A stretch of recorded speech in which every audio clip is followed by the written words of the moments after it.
Hello. Before we begin, I have to do the thing where I talk about music. Slyan'scape is where the music's coming from. You can't hear any right now, but you will eventually. And what's more, why did I say it like that? On top of that, Epic Journey on YouTube for the music, Travis Savoy, RPG music creator, and then just some stuffs in Sirenscape. And that's that. Woo! Oh, also, we have Mozart to thank for music today, I guess. So, not that anyone's heard the surprise music I have planned or anything. So, yes. Right, thank you. And Thomas, would you Sweet. like to get into the recap? Sure please? thing. Alright, shout outs to Mozart. Go subscribe to him on YouTube if you guys are ready. Alright. He's my favorite content creator, you know? Yeah, he hasn't released anything new in a while though. I think his channel is Yeah, he's on stagnating hiatus. a bit. Yeah. Alright, I It's not apologize gonna look good for his social blade. in advance if there's any important stuff missing, feel free to just be like, actually, and add it in wherever it needs to go. I think though I've captured probably most of it. But alright, here we are. Session 115 from last week. Alright. So we resumed the session right after Karul's untimely demise, where Brian and Jarrell are especially affected. Closer to looking over the body, they're in shock. Loran is there and confirms that goodbye everyone. That Karul is indeed and in fact deceased. Emotionally compromised. Cass is unparalyzed by Roll Me. Looking around, there appears to be no danger, and the ice is holding beneath us for now. It looks like all the damage may or may not be superficial from just a cursory glance. Neff decides to serve some tea to the group. Brian, in turn, or well, not really in turn, it's not that the tea caused it, but Brian is vomiting quite a bit. It's a little bit concerning, but it seems to be alright, all things considered. It's a stressful situation. Sharp still mentions that the ice needs to be repaired soon, and that the remains of Karul's body should probably be taken to the castle fairly quickly. Zarina suggests that we show the Sealy court the remains of the body as evidence of the execution as we do so, and we make our leave. Brian goes towards the body, or actually we don't make our leave yet. Brian goes towards the body, and Loran helps Brian to his feet, while Cass follows behind from a short distance, and Jarrell watches, eyes twitching afar. Loran prestidigitates the bloody mess off of Brian and Cass. What a legend! That's actually what I've written in my notes here. Forgot about that.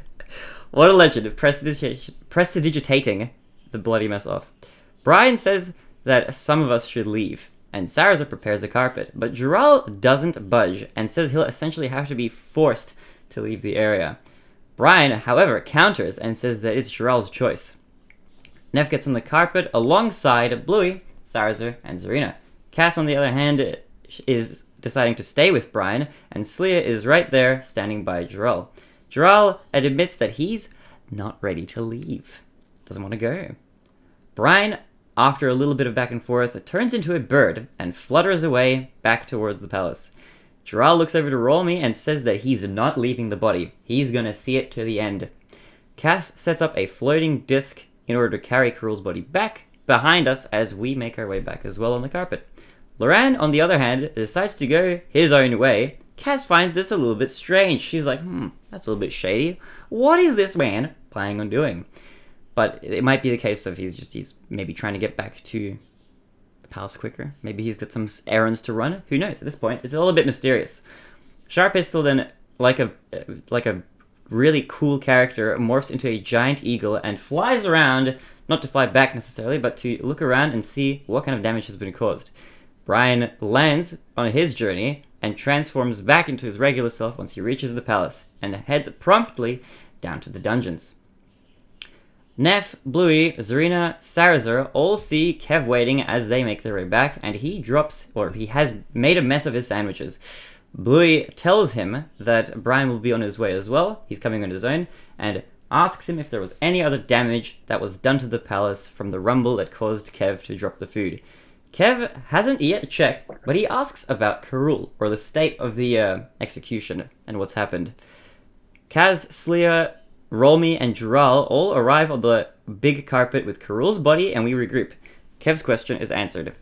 Kev tells us about seeing it all go down in the past. He was there for it all. I think this note is referring to the fact that Kev was telling us, oh, I saw Brian, and Karul, and it was really destructive. It was bad. I was concerned for him a lot over the years. and we get a little bit of an insight into Kev's understanding of the situation. Hi, how you doing, Brian? On the way while carrying the body, Slya sends Jural a message saying that... we stand Kev very hard, I think. Slya sends Jural a message saying that she'll go look for Valis. Slya returns to the mansion, and Neff and Sarazar are left on their own.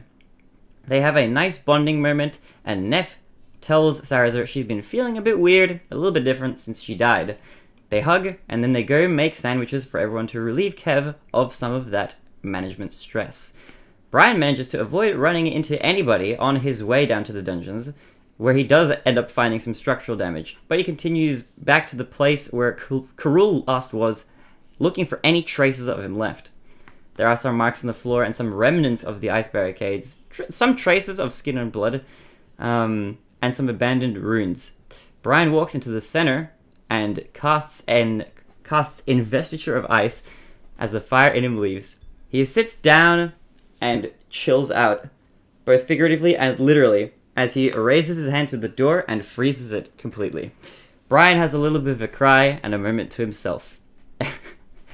Kev sees him through the ice after he wanders down looking for him, and tells him that he was going to make sandwiches. Brian writes back to him through the ice, telling him to leave him be for now.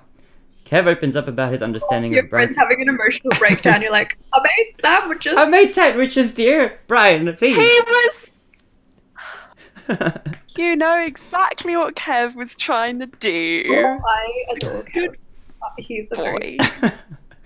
We love Kev. We love Brian too. Kev opens up about his understanding of Brian's situation and what Karul meant to him before bowing and taking his leave, complimenting Brian's ice on his way out. Brian writes thank you, and Kev compliments Brian's magic before limping away to leave Brian to resume on his own. Rolmy leads Cass, Bluey, and Jural all the way up to the tallest spire inside of the Ice Palace with the body in tow. Rolmy then instructs Bluey and Cass to put the body down on a slab before dismissing them and thanking them for escorting Karul's body up to this point. He begins to do his stuff in private. Before they leave... Rolmy's private stuff. Let's not read into that any further than we need to. No. Rolmy thanks them for everything they've done for my Brian and extends that thank to the rest of the group. Cass messages Jural and tells him that she knows that he needs his closure, but Rolmy has to do this by himself. Jural understands and touches Karul's hand before pulling away with a disgusted sort of motion. He leaves with the rest of them, and Cass grows a flower in his cloak, which is pretty wholesome. She messages Brian on the way back down, and Brian is like, please leave me for a bit, BRB, and Cass gives him emotional support vibes in return. Neff and Sarazar break into Kev's kitchen to make sandwiches. Sarazar leaves Kev a note. That's what's happening in the meanwhile, and some chaotic sandwich formation is done. Slya finds Valis, who tells her about the now sleeping Sorelloras, his new friend, and they have some knife-tastic bonding moments together. My notes are a bit scattered. The group reconvenes, except for Brian and Loran, who are still elsewhere at the moment, but their whereabouts are asked about and discussed as we have some chaotic sandwich moments. Loran finds Brian as he goes down to the dungeon, and it melts the ice between them. Brian expresses that he kind of still wants to do some shit to Karul's remains, but Loran says, hey, you don't need to, and doing so would only probably make your suffering last a little bit longer. Loran is evidently very concerned. How about you don't desecrate the corpse, Brian? How about we don't do that? How about we don't do that? Loran is clearly very concerned for Brian's well-being, both physically and psychologically. Brian tells Loran that he's not okay, but he thinks he will be. They have a heart-to-heart and lightly mention their plans along with the rest of their group for their future. Loran offers to give Brian a little bit of space, and Brian agrees. Loran goes to the door, and then back to Brian and takes his hand in his own. Brian isn't really responding all that much, as Loran leads him over to the little moss bed by the sunflowers, and sits him down. Loran kisses him on the forehead and tells him he's not alone.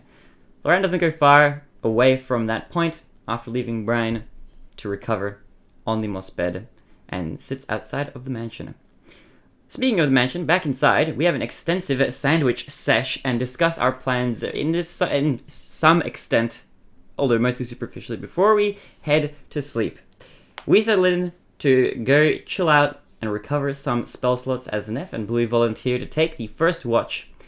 Slee and Cass go for separate baths before also getting some sleep of their own. The next day, and I think there's probably a little bit missing here in this last segment, but the next day we go and search, and we eventually find, after looking around for where Brian and Lorraine might be at this point, having not seen them for a little while, we eventually stumble across Lorraine's door in the dungeon. Lorraine opens the door, and the group is reunited with Brian and Lorraine again. We had to have some baths and have a nice time, and Lorraine burns a Neff sandwich. Meanwhile, back at the mansion, Slia continues to be a pillow for Gerald while he sleeps and rests, and Valis comes and goes. Valis at some point takes a plant from the garden, and Cass uses this to locate him, as he then begins to return it. And my notes abruptly end as, and the mention of a family dinner comes up is the last note in here. From memory, to sort of extrapolate a bit more from that ending. Yeah. You'll know that you guys all went to the baths to unwind. Yes. And as you did so, some of you then separated off after a startled, long-johned Kev stammered onto the scene, talking about his plant hybrid, which had gone a bit feral, and somehow gotten into the hands of a certain young Fief. Most of you, not the Dehanes, went off to Dehanes or Game on Dehanes, went off to explore and figure out what the root of this problem was. I like that one. And the last scene we had was of various Dehanes heading off to the baths to indeed mention a family dinner. And how could we forget Cass blighting a pot plant in full view of the Sealy court and the royals of the Maasai. So, picking up precisely where we left off, as the members of the Sealy court file past you, led by Rolmy and Sharp Pistol, you can tell that they are first going towards the spiraling tower structure, which you carted Karul's body off to. It was mentioned that the Sealy court would be just seeing the body for themselves before making their leave, so that they could ensure that justice had been carried out.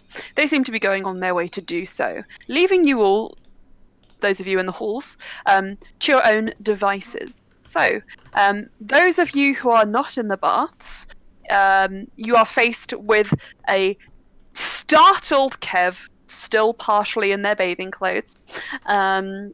Valis just like looking in awe from Cass to this pot plant, which is just like twitching and like shriveled up and blighted. There is like a faint like green glow like burned into your retinas from Cass's fire, but otherwise everything is really normal and fine. Aside from all this crazy stuff, really it really is fine. just normal and fine. I feel that. Really normal and fine. And then for the bath, those in the baths as well, you've been joined by none other than Serena and Leander Dehane, who have made this a family affair. So, what would you like to do, my friends? Could I roll My a travelers. perception check to survey the surroundings?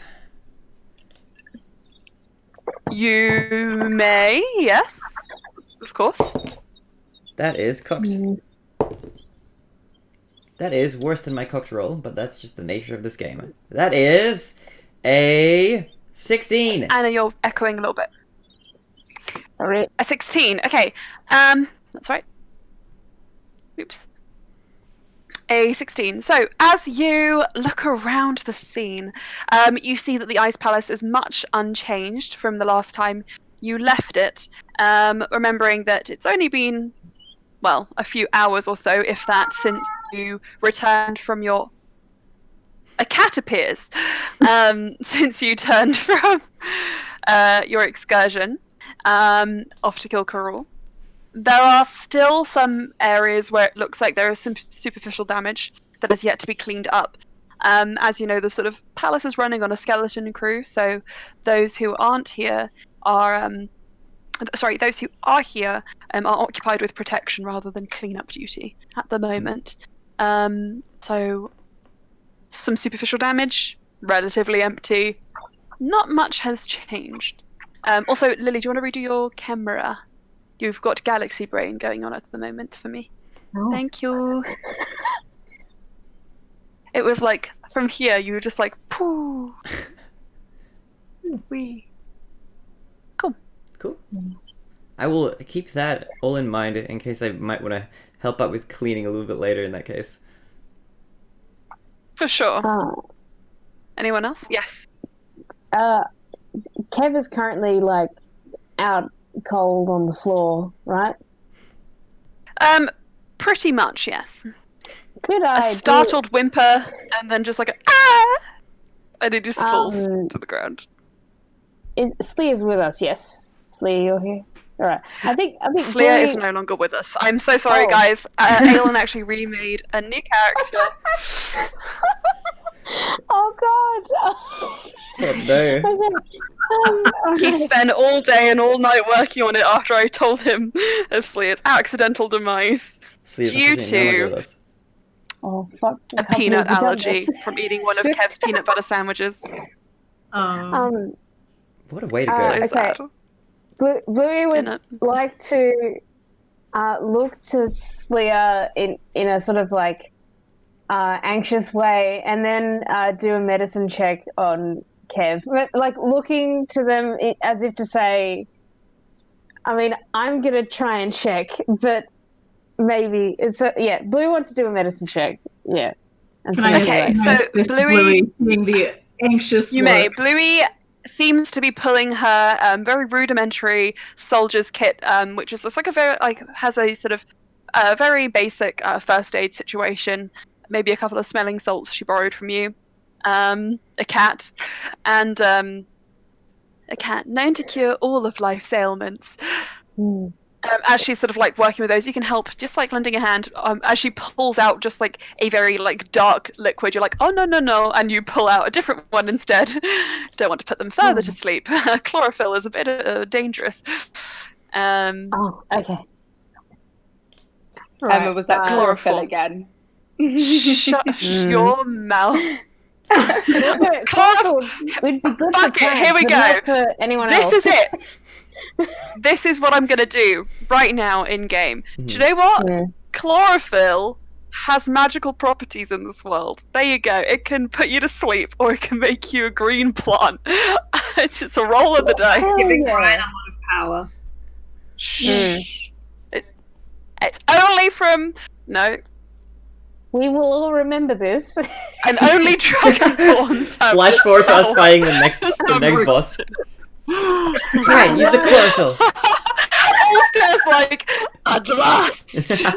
And just grows lots of stems. Just oozing stems, wafts them all around. Oh no. Oh no. All Right, that's for legal reasons, this is a joke. Okay. Roll a medicine check with advantage. With advantage, thank you. Alright.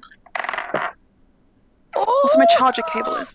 Okay, Ooh, how the is lower it? roll was 17 on the dice. And the higher roll Yes. was a natural 20. Yeah. Ooh. Oh! Let's go.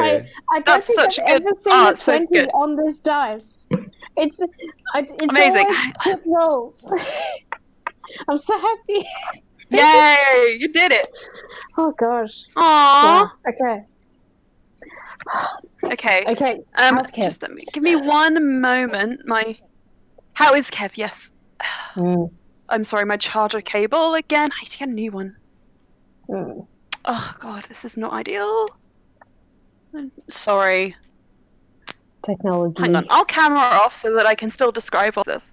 Okay, so I think as you kind of put your hands towards Kev, unbottling this mysterious liquid that Slya handed to you, you get a strong, pungent whiff of what smells like fermented roses, mixed with something a little bit more medicinal, maybe herbs, of which you've never really come into contact with. However, you do know for a fact that this is exactly what you need to bring Kev back to life, with a cosmic certainty that you've never truly had before. A big brain moment, you could say, even, as you sort of whip out this vial of liquid. Sorry, wait, hang on. Did you say So I'm so sorry. Okay. All right.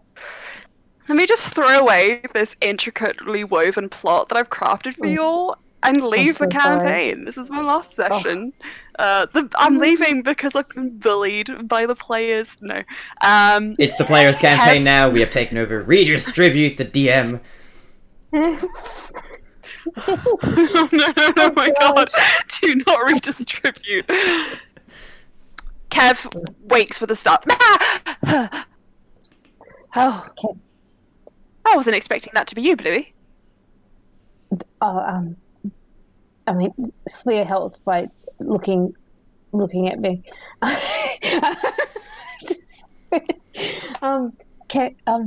You okay? Just Kev ponders for a moment whether Slayer's eyes have healing properties. Slya's just staring at him in a way of like I can't believe you've done this, with her like nature check on the plant. I think I'd rather be unconscious at this moment, so I'm just going to... And lies back down, slowly closing his eyes, just assuming like a splayed position. Okay, he's all right physically, and Blue will say Yes, he loudly. seems physically all right. You're able to wake him up with that roll, and he seems physically well. Other than he does have an injury, you notice, on his ankle, Oh, yes, which he's okay. had since you saw him in the atrium with the sandwiches. Anything? A little bit swollen. Anything I could do about that? I mean, I can put it out to people and be like, ankle. You could probably wrap a splint around it, but anything more than that is going to be a bit beyond you. All right. Look, I mean, Slya, this ankle thing is maybe a bit older than fainting just then. At which point, looks hearing serious to you, Kev will sit up and just be like, "No, you do not need to tend to me. Not when you have all been through so much. This is be preposterous to even ask such a thing." Stay away. Kev, be quiet and let Leah Oh. heal you. Just gotta close this window. Look at that. Your curtains are wind. so animated. oh, You have I like know, you have 'cause it's Ghibli a curtains. storming. they're waving and they're saying hello. storming today. Hello. Curtains. Is it storming yeah, it's closed. everywhere? No, not everywhere. But Big it's rain. been storming here, that's for sure. So, big floods. So as Hmm. indeed. So you see Kevin. He's just kind of like I thought Scrambling that back. had done some sort of healing on Kev's ankle or something. had you? Oh. Yeah. Oh, I'm Okay, sorry. then he doesn't have an injury. Okay, Oh, sorry. I okay. just wanted to make sure because I was He's like, entirely fine. He gained. Well, then- If you need a HP, he gained back 15 HP last time. Sweet. Sorry, I think I just imagined Okay. something. But his ankle's all right. I don't know why I thought. Never mind. No, Sorry. it's my mistake. No. My No, mistake. that's Oh, Blue. right, you're in character. Kevin's like, oh, silly, haha. My leg's fine. While they're tending to Kev, I think Cass is gonna look at Valis and sort of check that he's okay and start prestidigitationing away the goo. You see Valis just kind of like take just like a trail of it on his finger, like, and just like wipe it on like a little vial of like a little glass vial. He has some of the ooze collecting. I want to make Cass sees, but slime. Cass is just like, yeah, fair. I want to make slime. Can I roll an intelligence check to see, like, would he be able to create it from just this goo, or does he need anything else? Interesting. Me. Go on. cornflower or something? No. Oh, that's a 6. So A I have 6. no idea. Unfortunately, you have a very limited knowledge of the ingredients used to make slime. The only thing that comes to your mind is dough, and you're like, is it like bread dough? And kind of like as you sort of have that thought, Valis just looks at you disappointed, like, no, small minds. You'll have Starts to to waddle educate me away. on slime. As he's walking away, I'm like trying to get the goo off of him. Like, oh dear. He is just. It's just like siphoning off gloop, gloop, gloop in gloops. Alright. So, everybody, you guys are I was about to say wasting your time. Spending your time in the atrium cleaning up this. Oh my god, The spitting DM facts. reveals what she really thinks. You guys are wasting time! I mean, We're getting called I have out. so many cool interactions you could be you doing, guys and you're are just cleaning siphoning goo. off goo and all that whilst your friends all suffer in their various hellscapes. No. You guys spend your time cleaning up the atrium and all that jazz and all that goo. Back in the baths, also, joined now by Leander and Zarina, Saraza and Loran, you find yourself amongst a family meeting of sorts. As Zarina just settles in, lounging up against the rocks, it's quite obscene and you feel the urge to look away. She's wearing a bathing As suit, does... right? Yes, bathing suit can be obscene.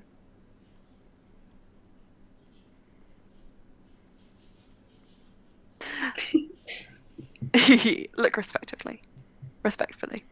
As you settle amongst your family, Serena says, so, dinner. Also, you can arrange something, I'm sure. I've spoken about it with your parents, just kind of rudimentarily. Not sure exactly how serious they were, but I mean, it sounds like the perfect moment to get to know each other better, seeing as we've already joined forces. They could be quite the team. Also just starts hissing a bit as he's freezing over and unfreezing so rapidly. He's just like, Loran just kind of like gives you a pat and says, to translate, he is mentally and emotionally conflicted by this. Though I think it's probably a good idea, yes? yes. Loran's just like, yes. Sarah's just kind of leans forward. She's, I am here as well. Thank you, Sarah. Do we all... A valuable contribution to the conversation, I'm sure. Are we all invited, or is this just a... You roll me and sharp pistol, I don't have to go. At which point Leander just says, no, we're all going, aren't we? Yeah. And Also Sarah's just turns like, around to Sarah and is like, you will not be leaving. uh-huh. Grand. Starts slowly melting into the water. This is gonna be family dinner. I think actually out of all of you, Sarah's, you'd be the least offensive to them. Oh, I know. And that is exactly why I'm terrified to go. You've not seen what they're capable of. And Zaruna's like, no, you really haven't. Family dinners back in the Feywild were quite a sight to behold. You know how my parents are. They're a bit odd. They are, truly. Mm. I mean... My father doesn't like to be touched or engage That's with perfectly it. alright. That's perfectly alright. If he does not wish to be touched, I shall not touch him. However, I will ensure that my feelings are conveyed appropriately. Just general feelings? Good feelings? Expectations. Marginally so. I like the house. It's a nice establishment. House. Motions back to the palace. He's been good to your friends. Mm-hmm. Quite civil to work with, if a little cold. Pardon the pun. Wouldn't you say the same, Leander? And Leander just says, yes, well, of all the clients that I have taken on in my time, he is, unique. As is your mother. Though I have heard great things about your mother's prowess, leadership, I'd say that if we can't get through to Rolmy, I think Sharpista would at least understand us.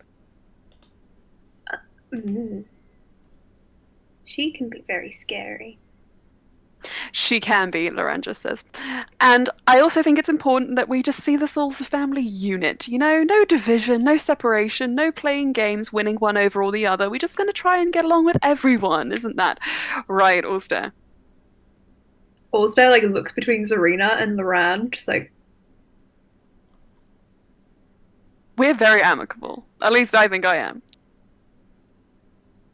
I made a wonderful impression. mm-hmm, I only stole one thing. mm-hmm. Well,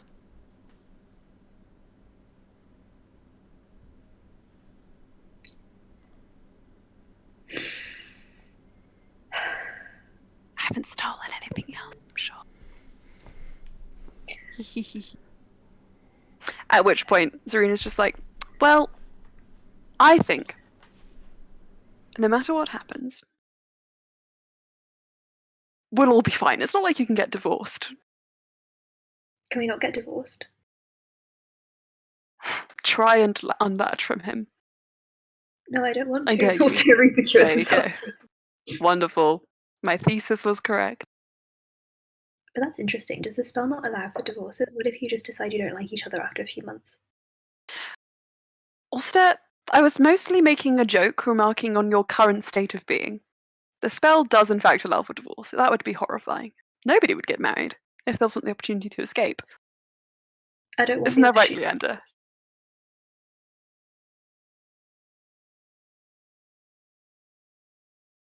Does Leander want the opportunity to escape? No. Not really. Quite like all of you. Can I insight check Leander? 14. Hey, if he could escape this family dinner, you think he might, but no. Marriage. So he has Zarina. Oh my I god. know. Why would you? Why would you? Mm-hmm. Okay, I will trust all of you to be on your behaviour. That's all you can ask for. I think so. Now, I think it's probably best if we don't stay in the water too much longer. Ulster, there is a slight film of ice just slowly trickling forth from your general direction, and I think we might be solidified into cubes if you're not careful. So how about we go out, get changed, have some rest, and then dinner. Okay. Lauren, you can't put me down. I will not.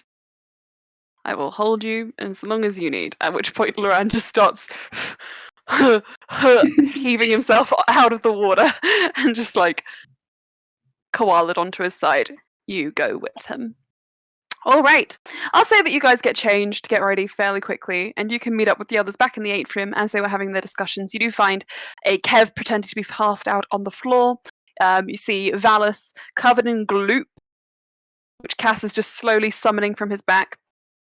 You don't see the silly court or your parents. You know they are probably checking the body.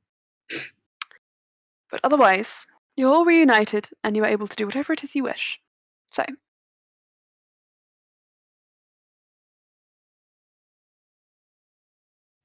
no one has anything to do, then Saraza will...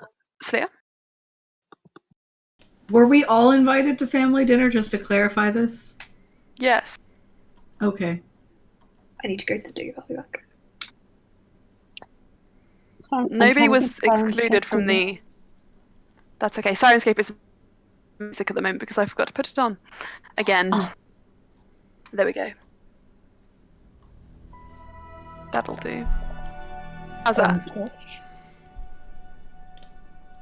There we go. So, as what was I saying? Yeah, nobody was actively excluded from the invitation. So, Okay. if that's what you're asking. I think now that like we're reunited, Slia would probably broach the topic of inviting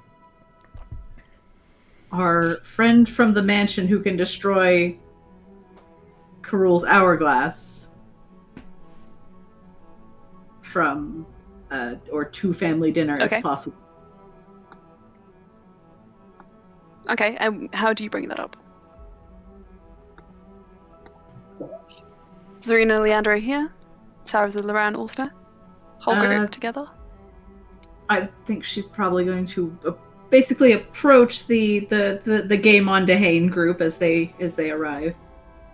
And They I'm back. pose. okay. Would so she kind of slowly approaches like the amalgamation of Brian Loran. Indeed. Do you think that family dinner would be a good time to introduce our very old friend who can destroy hourglasses of magical? I mentioned to them possibly meeting everyone and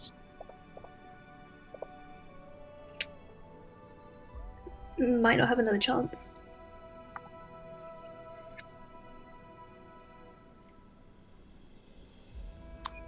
Loran just says, I mean, see what the group has to say. I feel like Cass might have a certain stake in this. Don't you, Cass? I You probably think haven't heard we anything should- of this conversation as of yet, Okay, Cass, but you can come. Cass like, Loran motions you What? over. stay still. Come here. We have to talk about important devil things. Oh, okay. About the fact that you sold your soul and things adjacent to that. You know, the What's that things, conversation? all those things. Shush. Oh yeah, I'd almost forgotten about it. Just Cass, I'm sure. Cass, take over. just mentioning bringing our friend Okay. to dinner.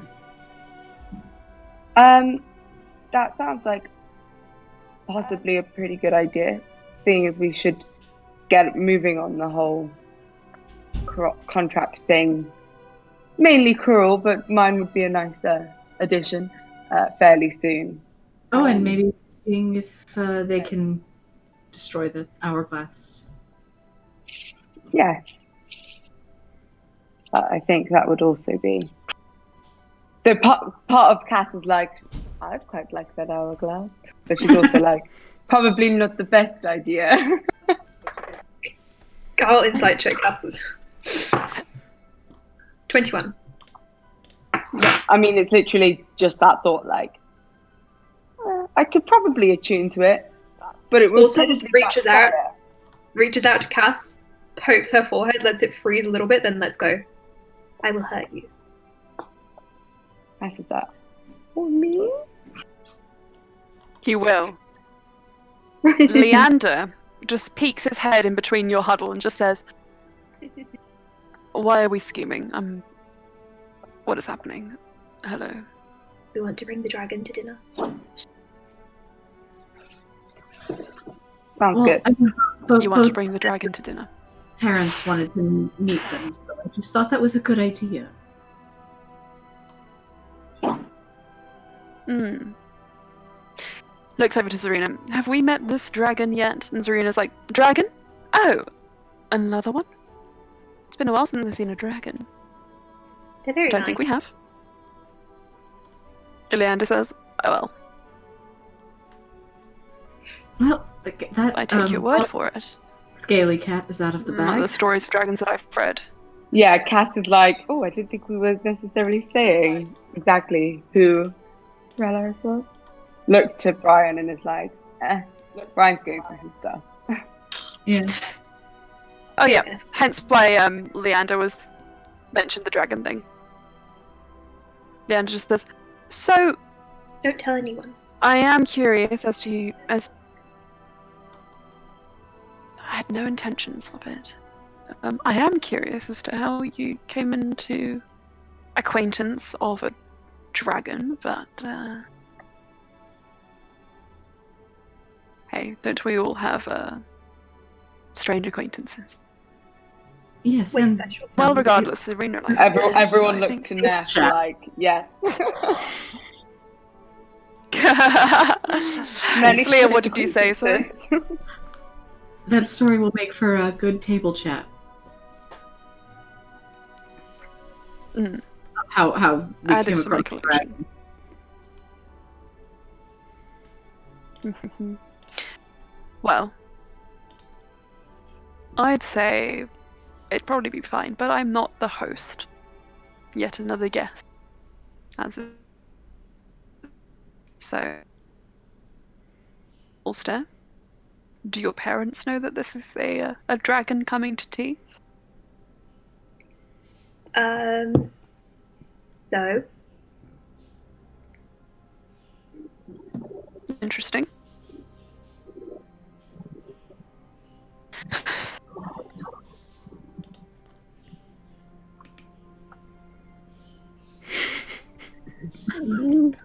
Leander's just looking at you The like, atmosphere is uh-huh. so great.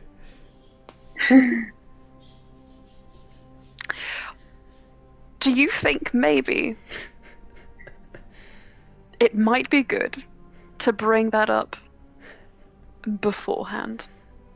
Considering, from what I've read, most dragons tend to have supreme destructive properties and capabilities.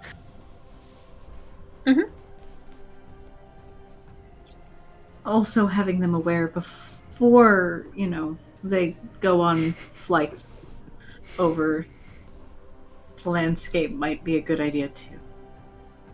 Yes. Oh, the dragon wants to go on a little flying holiday. I This suggest maybe not immediately, but maybe.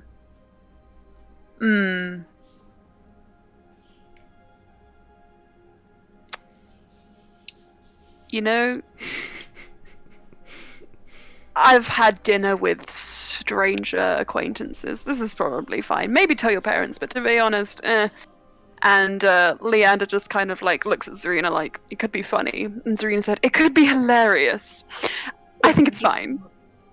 Okay. It's fine. Maybe just drop a note to your parents. Be like, hey, dinner with a dragon? Question mark. And then turn up. Laurent could message them. I can, in fact, do this for you. Right now. Huh? Right now? Or should we wait until, like, the final moment so they can't physically say no? Georgia, A guard walks across the back of the camera with... a single guard walks across the ice palace and just, like, behind Cass. With the dog. It's a very cute dog. With the dog. There's a small dog.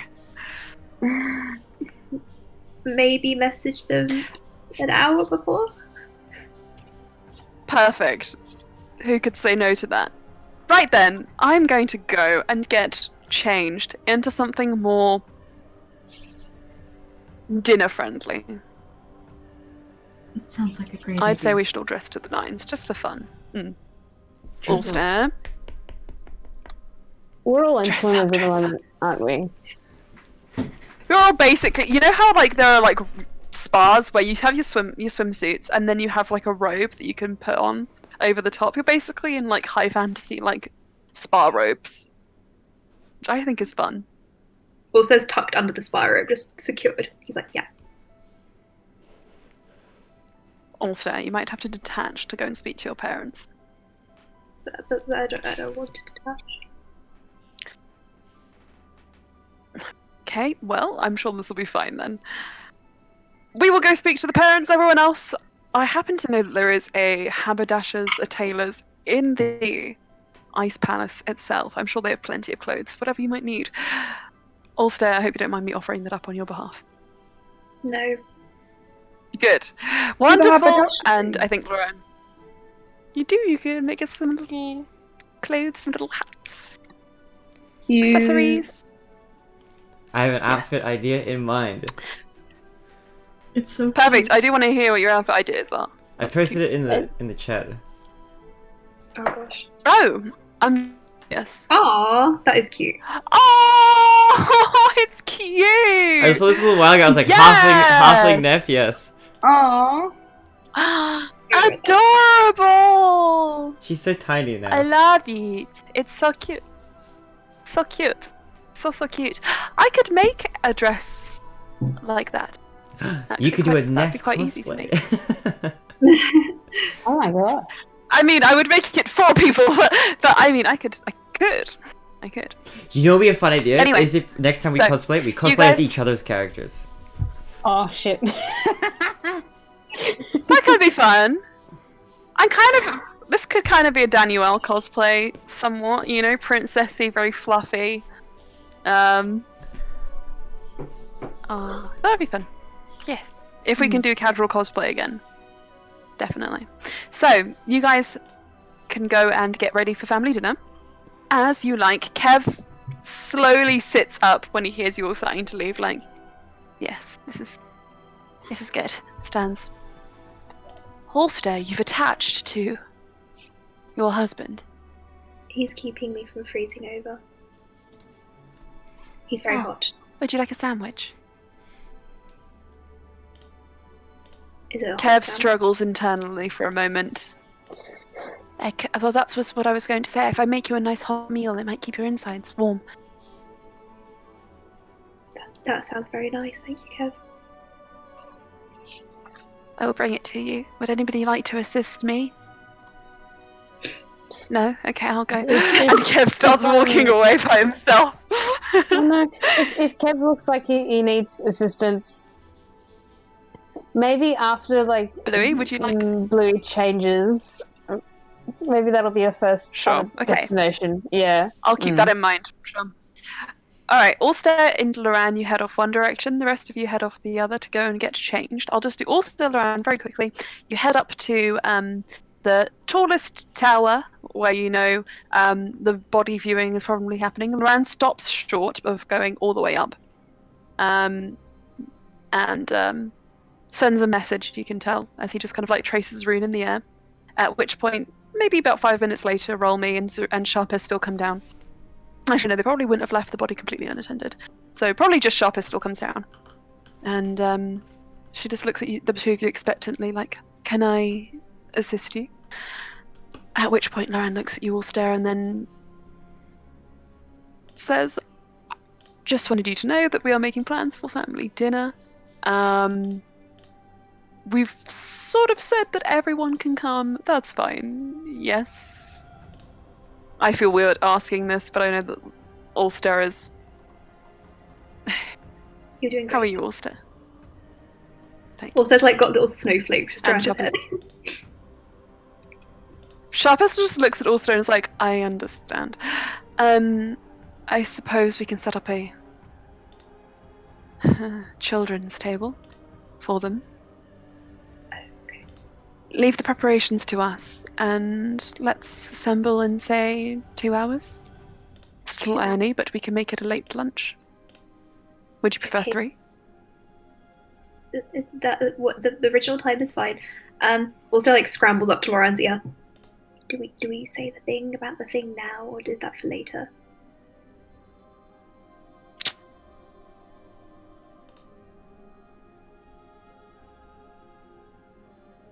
Sharpistol, in your tenure... Oops. Emma made a gaffe. Oops. Lauren would do it.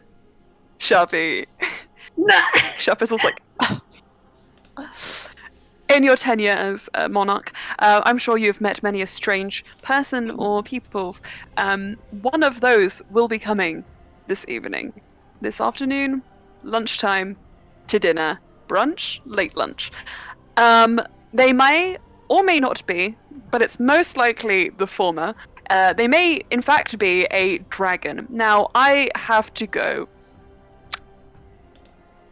So, goodbye. And Loran just starts, like, slowly backing away, like, why did you let me do this? Also, One more? peeks out. I have to leave if he leaves, so yes, sorry for the late notice. Sharp Pistol just looks at you like, and then she's out of sight before too long. And you can rejoin your friends. You catch up with your friends as you guys go to your, where you know the sort of like wardrobe. We're just gonna say the costume creator, this like mod of the if this game is. So, would you like to tell me what you're wearing to family dinner? If you have a photo, that's great. If you would just rather just like ask me if there's something there, sure, let's do it.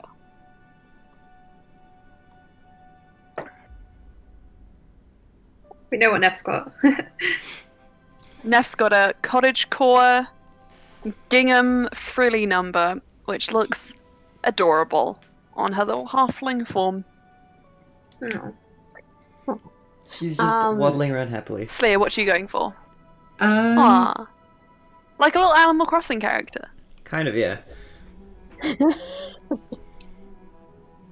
probably something a little bit more like warm, but I've got an idea.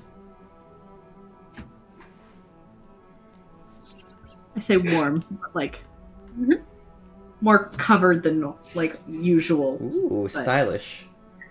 Mm-hmm. I'm having a look at it. Ooh. Ooh. Ooh. A little bit more floral, because Brian. Haha. I like it. I like it. I'll take a photo. Very nice. Da, da, da. I tried to copy the photo, but it wasn't working, so I was just like, I'm just pulling mine off Pinterest. I think that's You're good. Pinterest for you. yeah. Sometimes it works, sometimes it don't. You got a screenshot on Pinterest. Yeah, Mm. usually. I'm gonna put Brian in these. I would like to see. Ooh. Nah. This one, Ooh, the colours yes. aren't bothering him. And this is like a nice medium between Ooh. what he Oh my usually gosh, yes. does and the Dahane influence, I think. Yeah. Mm-hmm. Wow. I love it. Okay, I'm going to show you what Cass is wearing.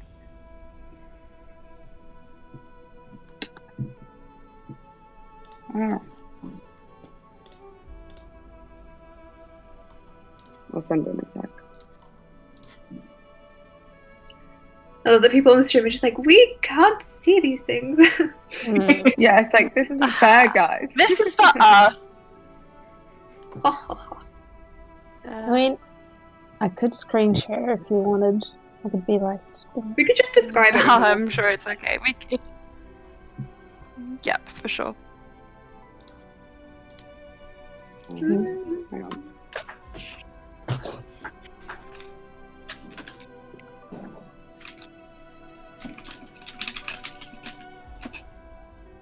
This song that's playing sounds like the melody from Isn't It Lovely?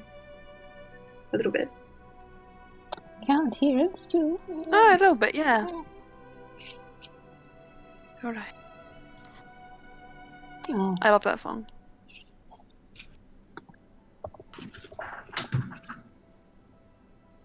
This Not my sounds typing. Ice Palace. I've sent it, it's just sending. Neat. I love the fashion shows. That's my favorite part about D&D. Gotta have the passion. Live your dreams. Oh yeah. Hell yeah. Do it. Oh. Ooh. Oh. Oh yes. Romy's gonna love this. Hell yeah. It's gonna look fab.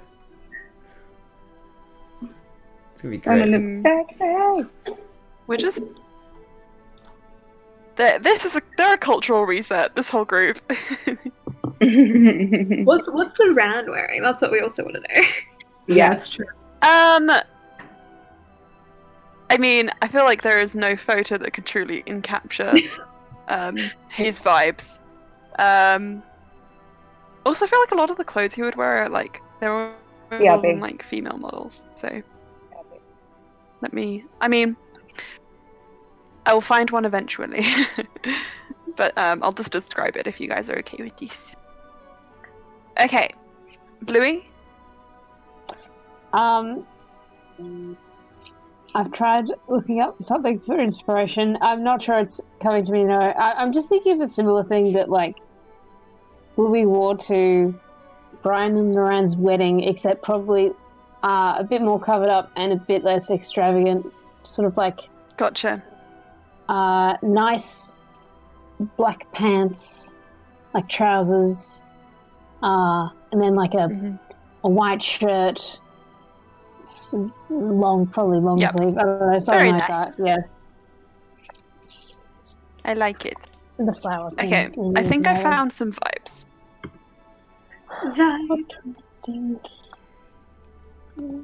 Some vibes. Look, okay, here's the thing, guys. Loran just lives to defy fashion expectations. So, I think this might be a bit out of the box. This might be a bit out of the box. But I'm going with it. Hang on. I am serving you some options. Okay. I think he would wear I love like options. something like this, but with a little bit more structure, if that makes sense. It's coming. I love that. I adore that they've done this. This is a really important part of our game. Now, it's gonna look a bit crazy, but remember it's... Ooh. Huh. I think he would wear it with, like, trousers instead of like this, but like a cape situation. Also in the Like round Yeah. Yeah, I thought that was why it was kind of fun. Because, like, oh, Loran also was in gold, so maybe Loran can wear silver. Be like, ooh, Ooh, surprise. it could be neat. Yoo-hoo. Surprise. Yoo-hoo. Woohoo! Anyway, so, okay, as you guys pull out your wardrobe choices, Zarina and Leander also dress to the absolute freaking nines. And, you see Saraza just kind of like hovering at the edge, like looking for clothing which is just going to be a bit more modest than what Loran is wearing, and eventually pulls out a little suit and tails, which just strains around his arms, but it's Don't bend probably over. fine. I wonder if I can even sit down. Anyway. What about your little friend? Which one? Kev? Hmm. Oh, he has a very extensive wardrobe. I see. Very. And what about... I don't know if they're coming, but... Gerald and Valis? Would they... I think also looks at Slia. Should we message them, do you think? I mean, they were in the hall with us while everything was going on. Gerald Where did they was end up not. going? Valis also left beforehand. Okay.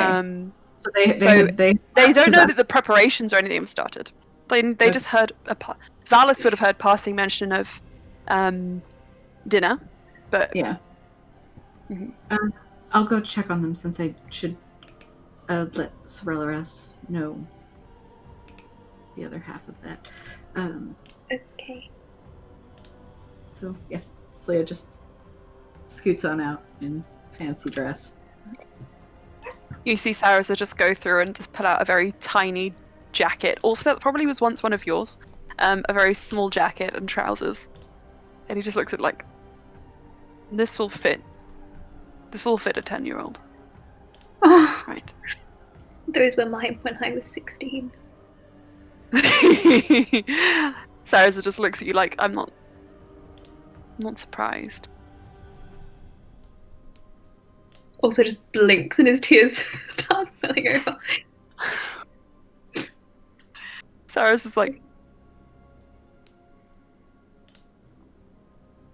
I am Right. sorry. I don't have cake, it's okay. Lauren's like, and you're perfect just the way you are. I'm very emotional right now. As Saraza turns away, sort of like bashfully, he catches your eye, Neff. And there's just like a slightly pained look crosses his face. And he just says, Neff, why don't you come and help me find something for Jarell to wear? Just in case. I think she will agree to go, but as she does that, could I roll an insight check? You may. Okay, that's a 10. A 10? Jarell's not going to dress himself. Oh, okay. And she'll go. Salazar just leads you into sort of like the maze of clothing, which is this room. Deep enough that there's a little bit of distance put between yourselves and the party. And as he does, he just kind of puts a hand out to stop you, and he just turns to look at you and he says, Neff, Uh-huh. I worry that this may not be the time. But if I'm honest... Don't worry, I don't know what the time It's- is either.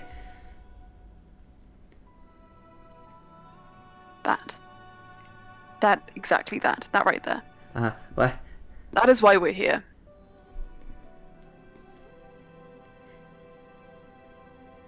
You want to know that? Neff, Yes. no. Yes. No. Neff, Yes.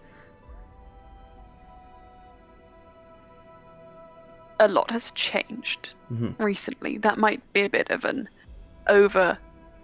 understatement, rather. Mm-hmm. And I'm worried about you. Oh, is there something wrong with me?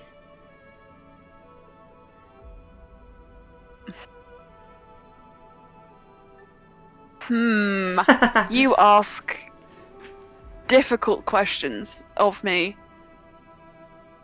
I'm sorry. No, don't apologize. You're being you. And that's okay. But the you that you are now, Mm-hmm. it's... You're different. And I'm gonna say something which might sound absolutely crazy. Oh, okay. Because it might make you think, what? That's not possible. But really think about it. Mm-hmm. You're a lot quieter now. Passive. Yeah. Is that a bad thing? I don't think so. I think it's only bad if... I think it's only bad if it's a response to something painful, which... I mean, you've been through a lot. I think it's only bad if you're doing it to protect yourself. Keep yourself safe. And on top of that, when you do speak, Uh-huh. now, Yeah. yeah? Do you know where I'm going with this? No, not really, actually. How do you feel about your relationships with the party? About your relationships with people? About the way you engage with people? Your friends? I feel like I really love my friends, and I think they really love me too. But I feel like think the they more do. I talk, the more dangerous I make the situation a lot of the time. That seems to kind of happen a lot. What makes you say that? I don't know. So No. accidentally summoning Jibakari was kind of... That threw me for a little bit of a whirl. I also died in that lava. Neff, was the Jeepakari thing an accident, or did you summon Jeepakari? I mean... I summoned Jibakari. It's not really Okay. easy to do, I guess. On accident. No. But I feel like I wasn't prepared, and I feel like I'm letting everybody down, and I'm making a bad impression on the royal family. I feel like I'm not good with names. Neff, nothing's gonna change. Uh-huh. Nothing is going to change the impression you've left on this family, I'm afraid. You've gone a bit too far, I feel. she wouldn't be laughing at that. He just kind of like holds your shoulder. What do you mean? You don't cause bad things, Neff. Are you sure? Maybe I don't cause them, but I feel like I exacerbate the bad situations sometimes. I feel like I'm not very careful with my words. Okay. That's a better way to approach this. We can't take the blame for things which are larger than us that are out of our control. I think a lot more things are larger than me now. Neff. I'm sorry, that was No, kind of a come joke. on, This is Neff. not the right time. You know, it's funny. Hmm. Thanks. You're very good at making people laugh, I think. Am I really? And yes. I don't know. I feel like Brian is mostly stressed out whenever I talk to him. He laughs sometimes, though. Is he? But Okay. I'm Think of worried. it like this then. I feel like he might just be Okay. stressed out. Think of it. Neff. Yes. He is. But Mhm. he is not the reason we're standing here right now. You are. And to your concerns, I say, think back to the Fey world, Hmm. to Karul. Uh, No one else was able to get under his skin. You've got a talent, Neff. I don't know how that happened. I hope I don't get under your skin like that. Good. You don't. Are you sure? Of course not. Karul seemed really mad. Your family. That's and nice of I- you to say. Don't. I'm not Karul. I know. It's true. You smell a lot better than he does. That is a strange thing to say. But it's true. There you go, I suppose. I can't fault you for that. Neff, what I'm trying to say Mhm. is that I think you could benefit from a little assistance in your insight. Mm-hmm. What do you mean by that? You don't have to fundamentally change yourself. Right. Think about what's appropriate to say in a certain time. Maybe respect decorum where it is due. Hmm. But, hey, I mean, you don't have to change yourself.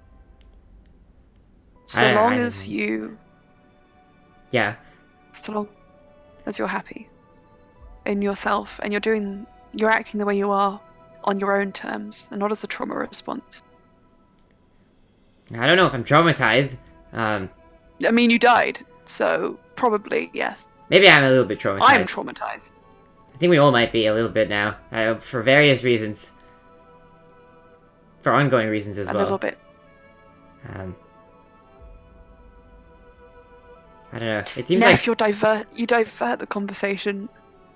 I just want to make sure you're okay. I think I'm okay. I think I'm just worried about a lot of things. You know? Talk to us about them. The group is here to listen. I know. Not worried about much. It's the obvious things, really. You know, there's a lot of stressful situations going on. But at least one of those reasons is dead now, so that's pretty good.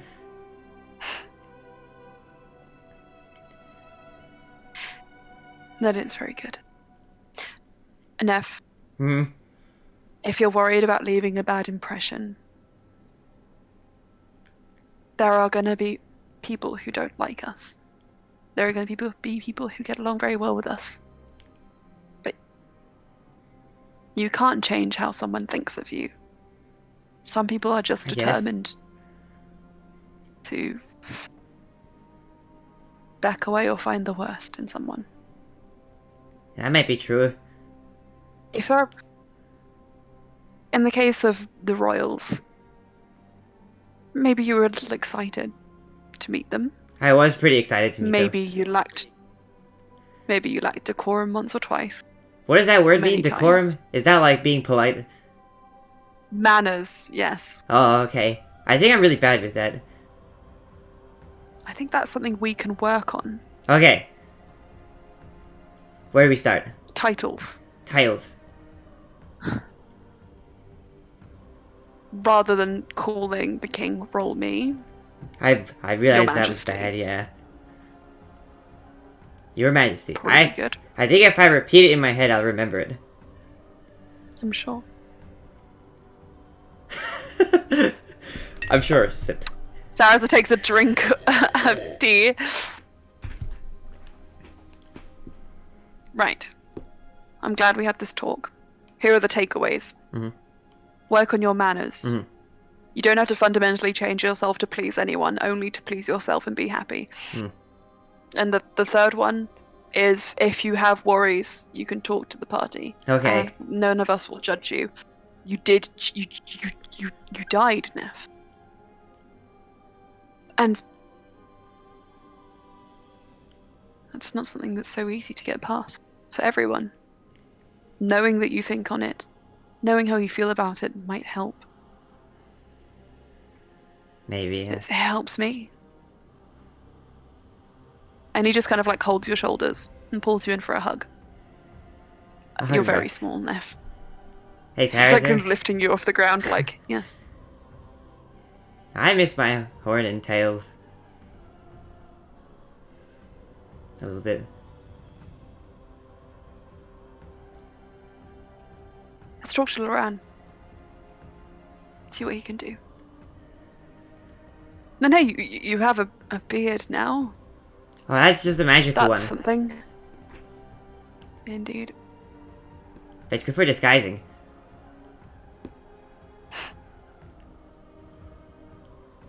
It looks that way. Alright, let's find something for Jarrell, I'm sure. There'll be something in here. Okay. Okay, roll me an investigation check. Alright. With advantage, because Saras is helping you. Advantage, let's go. Alright, investigation. At advantage! Not my strongest skill. One of my weaker ones, in fact, but with advantage, it's going to be probably not that one. Or maybe. Okay, that's only one better. That's going to be an 11. 11? Okay. You find something that looks fine. Probably a bit small. A bit on the small size. But yes. It'll do. Donkey. It'll do. Alright. On the outside. Everyone, you see Sarah and Neff disappear into the clothes. Bluey, now fully dressed, would you like to go and help Kev? I would like that. Yes, make a nice warm thing. All right. You go off to the yeah. kitchens. You know very well where they are now. And you find Kev pottering about, neck deep in pans and utensils. And it seems that he has taken to heart the concept of family dinner and run with it. You see that he has a few sort of like kitchen workers at his beck and call, plating up what seems to be a very Messian dinner: frozen vegetables, frozen fruit, and fish, which are being prepared sushi style, and so on and so on. And he has taken a sort of measure of ingredients and brought them to a boil in a large sort of like cauldron style pot, which he's adding seasonings, broth to, and it seems to be a fish stew of sorts, very warm and hearty. And when you come in, he just is like, ah, Bluey, Sparks, hello. Hello, Kev. So Have you come to assist me with dinner preparations? Yes. Wonderful. I can take things anything. I can hold things. I can chop things up. I can watch things. I can taste things. Please. I could probably do. I other would love you things. to do all of those things. Let's start with chopping. There is a small fish bundle over there. Would you perhaps be able to fillet those for me? Alright, takes his sword out. Ah! He just screams. Swords away. Not like no. Okay, And yeah. passes you a small kitchen knife, like with a Right. quivering like palm, like don't. Shaking all the way. I mean, that was pretty funny though, right? You're all the same. Roll the save. Alright, He maybe- just maybe starts not. crying. Fully. I'm Sorry. fine. Fine. Blue's Please, made a fillet mistake, the and fish. she'll start filleting the fish. Wonderful. Okay, would you roll me a dexterity check? Now, this is up to you. Have you ever filleted a fish before? In Bluey, as Bluey. I would assume a few times, like being from a coastal city. Mm-hmm. Okay, No. then I'll let you go with advantage. Yes, Okay. I'll let you do this with advantage. General Dex. Also, I think Chloe has General proficiency in cook's tools. Do you? Yes. In You can cooks' add your utensils. proficiency bonus to this. Add your proficiency bonus to this check. My Oh, right. Oh. Okay, I'm already alright. Well, that's that. So if it's +5 for the general dex, and then Mhm. +5 for the proficiency bonus, then I get an unnatural cook. 20. A good cook! Okay, amazing. The other roll was a 1. You- Amazing. You perfectly. Let's put that one into the narrative somehow. I think that was probably you pulling out the sword, like, hey! Oh, yeah. But you take the knife and you fillet the fish perfectly with such supreme skill. But by the time that Kev has turned around after his crying spell to the pot, you just tap him on the shoulder like, "I'm finished," and he's like, "What?" Speed. So what can I do with this?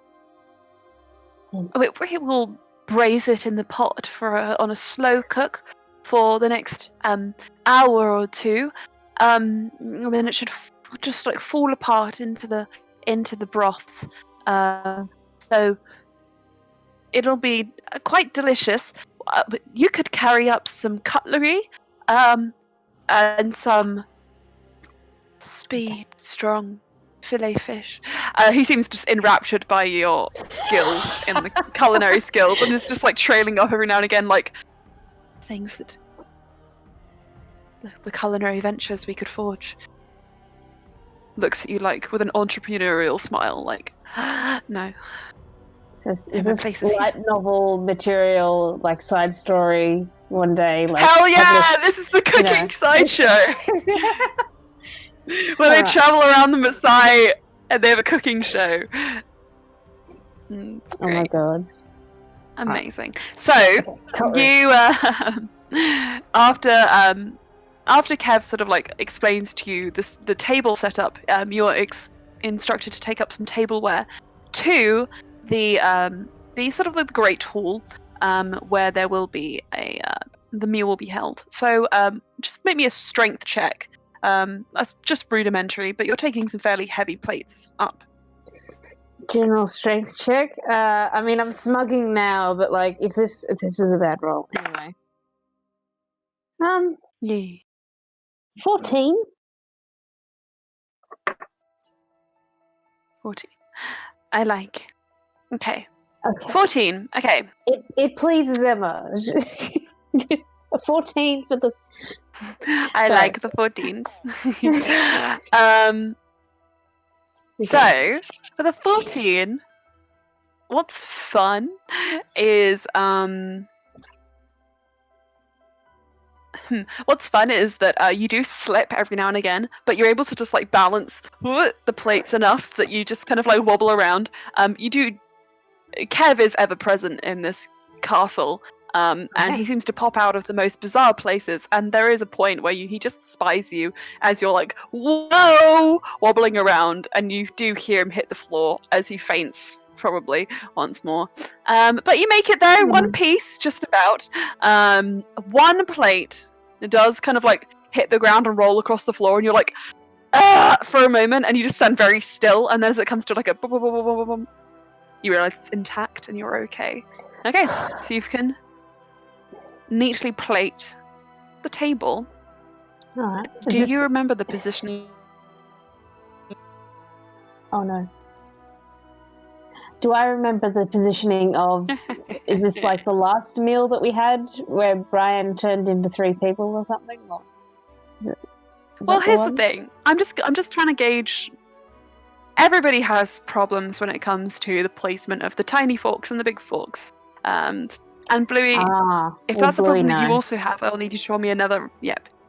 I'll need you to roll me another check for that. Like an intelligence? Sure.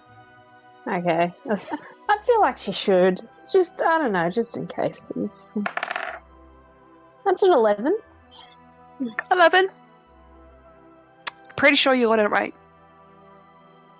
Okay. Pretty sure you got it right. Okay, and you spend the next hour or so helping Kev, and assisting where you're needed. Slia, you head up to speak with Gerald, I'm assuming. Yep. Okay. In your finery, you make your way and enter into the mansion. You see Sorella Assis just seated, reading beside the fireplace, occasionally reaching for dips, but then slapping their hand away like, wait for dinner. Oh, Slia, you're back.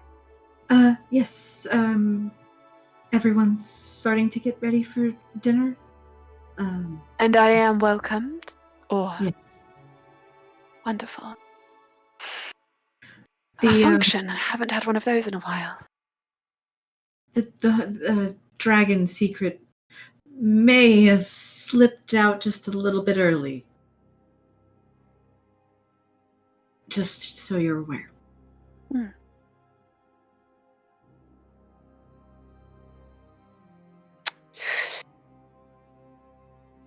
Right. I do That's apologize fine. for that. That's fine. And Sorella just kind of stands and walks very slowly past you. As they reach just up to your ear, they just put a hand and lean down and they say, my identity is compromised. It's not only me who suffers. Do you remember this? Just gives you a pat. And makes their way to the door. Oh, Interesting. She doesn't snitch on Loran. She's not going to do it. She's going to take that. Uh-huh. Also, it was Ulster. Was it? I assumed it was Ulster because Yeah, it was Brian because he was like invite the dragon to dinner. Yeah. Okay, that was out loud. Okay. Sure. Oh, if it Either wasn't, way, Slia wasn't going to. She was going to be Sure. like I think Sorella Protect the boy. might get the idea of like she wasn't the one who said it, but she's not going to say who did. Sorella just gives you a look and is like,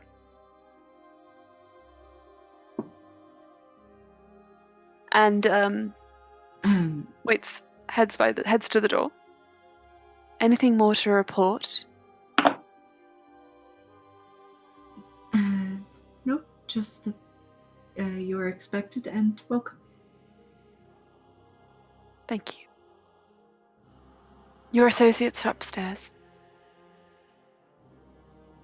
Oh, thank you. I was looking for them as well. I thought you might be. And you can make your way up, and you go to the room which you know Gerald and Valis have been sharing. She And knocks. after a knock, you just hear a sort of low voice saying, "Come in," from the other side of the room. And you see Gerald is seated on the bed with Valis kind of like with his back to the mattress, kind of like between his knees, and he is just kind of like slowly braiding his hair into a slightly more beam situation, scooping out as much of the residue, as much of the goo residue which Cass couldn't get out. And he just looks up. Oh, I heard mentions of dinner. Yes. You're invited if you'd like to go.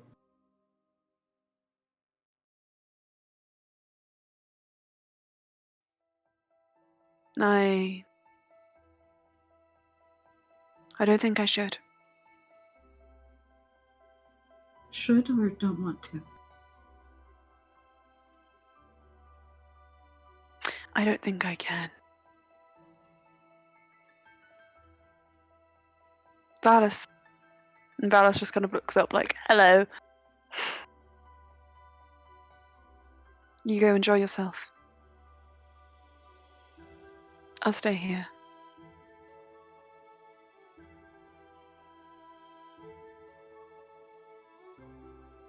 Unless that pains you. It seems that way. And Geralt looks confused.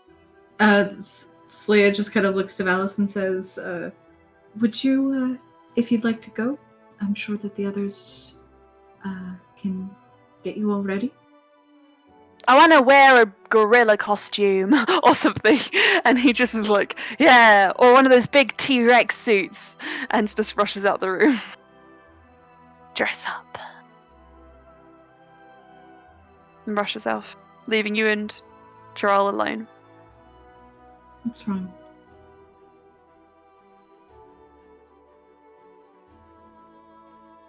I mean, how could you ask me that? I know, but I'm asking what's hurting you right now?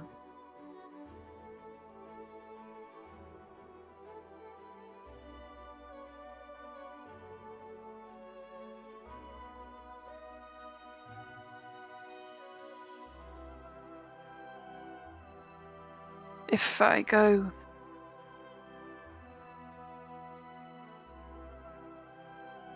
I just think it'll be a bit too much too soon. Okay. He just stands up and takes a step away, putting a bit more space between the two of you. And you can see a bit more of that tension is going to return to him. She's just kind of like leaning on the wall by the door. So she's keeping that space between them anyway. Mm-hmm. Strangely, you're reminded of your interactions with Sinestre in the Dehane household for a moment there. And he just shakes his head and takes a deep breath and he says,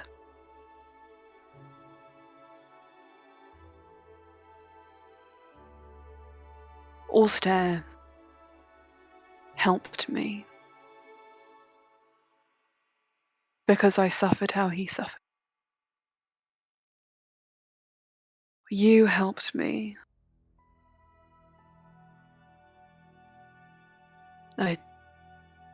I suppose out of some kind of pity. No. Cass.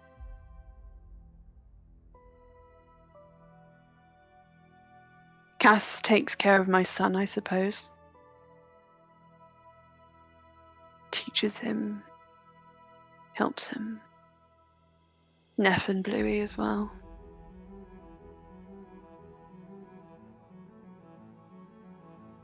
But we had a common enemy then, and we have nothing now.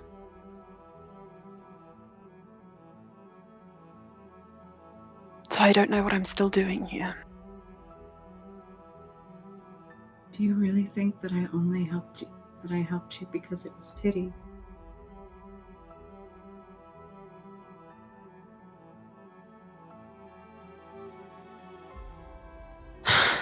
No. No.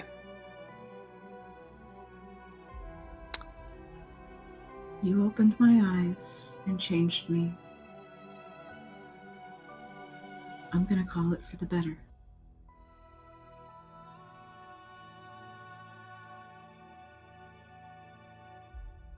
So I want to help you too.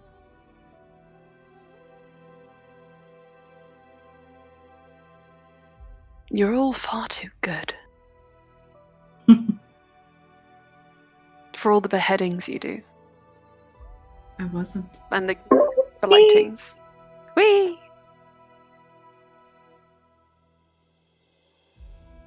I wasn't. Not before I met them.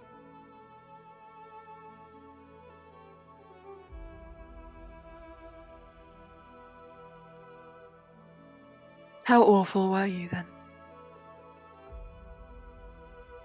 I wonder if you could hold a candle to me. It's not a competition, but I didn't care as much.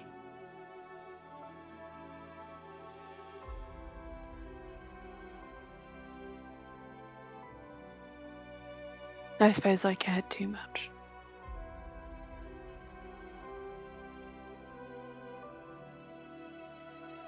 Fine, I will,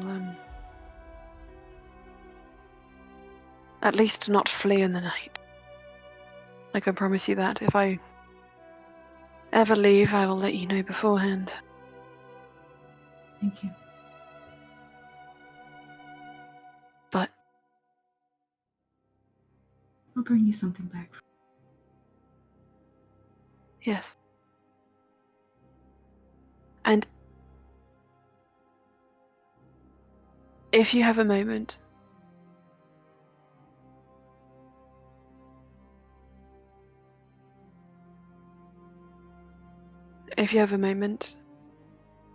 pass on my gratitudes for the flower. I will. Thank you. She kind of just like she approaches a little bit, like she might reach out for him. He shakes his head. Okay. She just kind of places her hand like on the bed next to him. I'll always have a moment for you. Thank you. And then she turns and walks out. All right. So, you'll make your way out, leaving Sarah's behind. Cass. Down in the, well, let's just call it the changing rooms, with Ulster, with Loran, with Sarza, and with Neth. You feel a presence just kind of like lingering in your periphery, which, with Ulster and Loran being so wrapped up in one another, and with Sarza and Neth clearly having a DMC, the others don't quite notice immediately.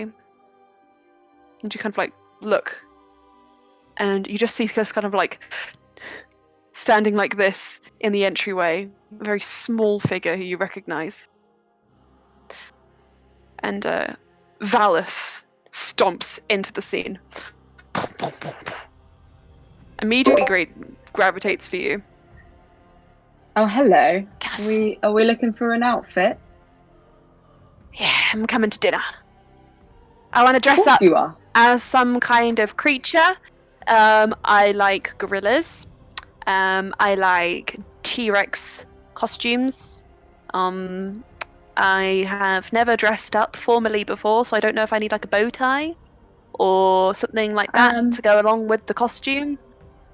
Well, traditionally, dressing up doesn't necessarily mean it's animals, but we are surrounded by quite a lot of druids, and I think that is going to be a-okay. So let's find you a nice animal costume, and we can add a little bow tie. Wonderful. Shall I roll an Ulster. investigation? Ulster! You may. You can start looking for a bow tie whilst Valus like trundles over to Ulster and is just like, Ulster, I need you to turn me into some kind of animal, T-Rex, or something cool and scary, a panther, something with big teeth. Why do you look so terrified? No. I'm not even holding my knife, and he just pulls out his knife. I saw the message in the chat. So I think Ulster just looks sad for a moment when he looks at Valus.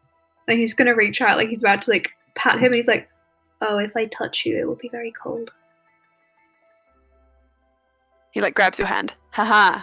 Oh, immediately, like the ice starts Caught trickling you. down Valus's arm. He's like, "Please let go. Oh my god. Please, someone save My me." whole arm is numb. He starts whacking his arm. I feel like like a little Cass sees child. that and comes over with like and like warms it up with like fire, but like obviously not like burning his arm off because that's not how we're gonna do it.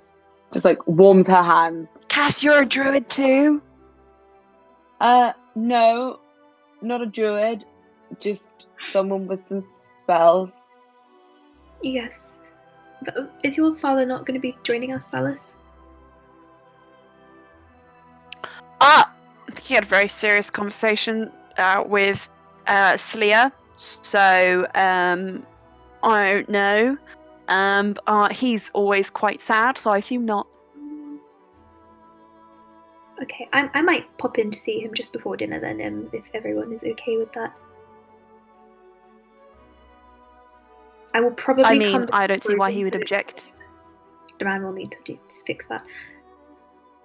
Can I roll an insight check on Brian to see whether Brian will turn Valis into an animal or whether Cass is going to have to find Valis an outfit?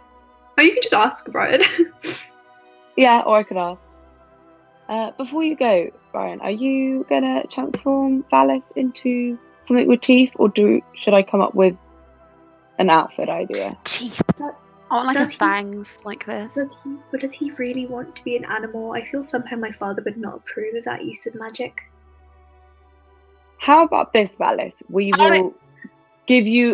will give you an aesthetic look, so it looks like you're You have teeth. an animal. And then at another point, when it's not required for you to use your hands to eat, we can make you into an animal. Yes, please. Okay, imagine like one of those hats, which is actually like got ears, and he's like fluffy. He's a cat boy. Cass starts looking for Teeth. like basically an animal onesie. You start looking for a kigurumi, and you find many. Ulster, it seems, had a lot of them as a child. You find maybe one or two, I'd say, that resemble vaguely animal costumes. But make me an investigation check if you're looking for like the good stuff. Okay. That is a 17. A 17. With 17, yeah, you're looking for the good stuff, and you're finding it. You find like a little fluffy headband with like ears on it, and you think that probably would work very well. And then you see like a very nice, like sparkling, almost like scale-esque cloak, which is just seems it shouldn't be a capelet on a regular-sized person, but on a child it would probably be like almost full length. So it seems like a very intricate and the animal theme, and probably just be fun Ooh. to wander around with a cloak. Like, you imagine. Do I have time to carve something quite small for Valis? Okay. Yeah. I want to. It depends if. Hopefully, I have time before dinner. I want to carve him like a little shark's tooth. Okay, I think it's a very simple shape, and you probably have some of those like already in process. So I reckon you could. Yeah. Roll me just Cool. a dexterity check and add your proficiency bonus. Right. I'm risking it with this dice, so don't fail me. I could just turn into an animal and rip the tooth out and give it to you. No, that's not the point. Cass wants to carve it. I'm sorry. And she chose a shark because of Brian transforming into a shark in the pool when they were at the spa. That was fun. An 18.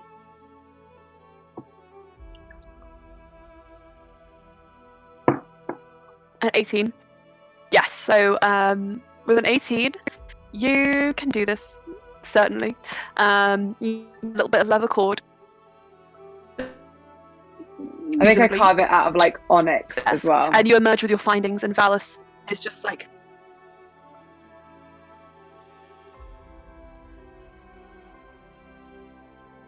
It's just like gripping, I think, Ulster's hand, and Loran has taken over and Valis has just looked around like,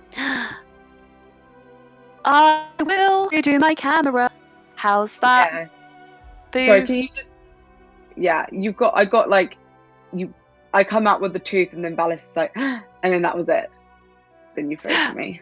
Valis is still holding Allstair's hand, still freezing, but now Loran has taken over the flame duties, and he's like, "Are you a druid too?" And Loran just says, "Yes." At which point you emerge, Don't gaslight children. and he sees your findings, and he's like, "Noted." Whilst Oh, you've Callus, not what have you been got there? It looks like a transformed- treasure trove. Yes, while we're not going to transform you into an animal with sharp teeth right now. I've carved you a little shark's tooth out of onyx, so that you'll always have a sharp tooth. He just looks with glee, like, yes, it'll do. Oh, and how perfect! A small dandy suit right there! And he just waddles over to the little suit that Sarah's had put down, and he's like, arms full with clothing. It looks like a horrible mismatch in his arms, but he's like, looks beyond pleased. Like any child who like dresses themselves, it's like a bit chaotic. And he's like, I am happy with this. You Will I? should be. Can I keep it? Do I get to keep these? Are they mine? Yeah, they won't. Are they mine? I think they're Yeah. mine. So I think they're yours now. I think it's finders keepers, and you found never it. gonna- I agree. Yes, I'm going to keep them, and sort of just like wafts away into the little changing corner and emerges, his cat-eared, scaled cloak, fancy boyed, fang-toothed self, and he just looks happier than he's ever been. You know what's weird is that you guys were super scary, and now I'm the scary one. Look at this tooth. Yeah, you are terrifying. I agree. I think also cast Primal I Savage know. and just, like grins with a mouthful of teeth behind Cass's back and then pops back because he just cannot help himself. I think Loran will join in with a Taoshiri shift just for extra oomph, and he's like, wait, can I do that? Probably. He kind of looks from Ulster and then he looks to Loran and he's like, huh, Maybe don't try it. I will be right coming back to you two. I don't think I'm in the zone. Besides, I don't want to be any scarier than I already am. Yeah, the guards in the castle would die from fright. now. Yes, they would. I know. They already keep a fair distance from me. I don't want to make them running. So,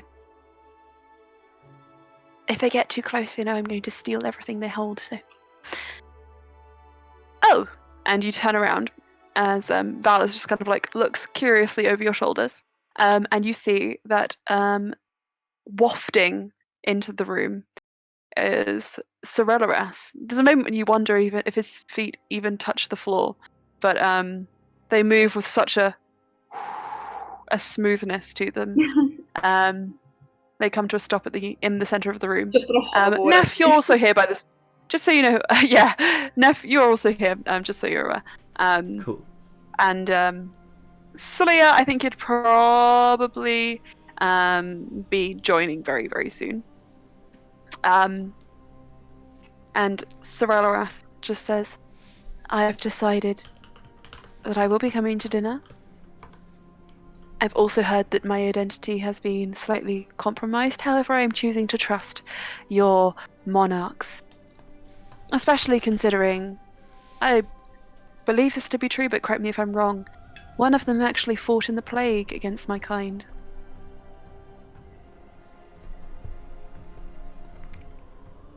He smiles.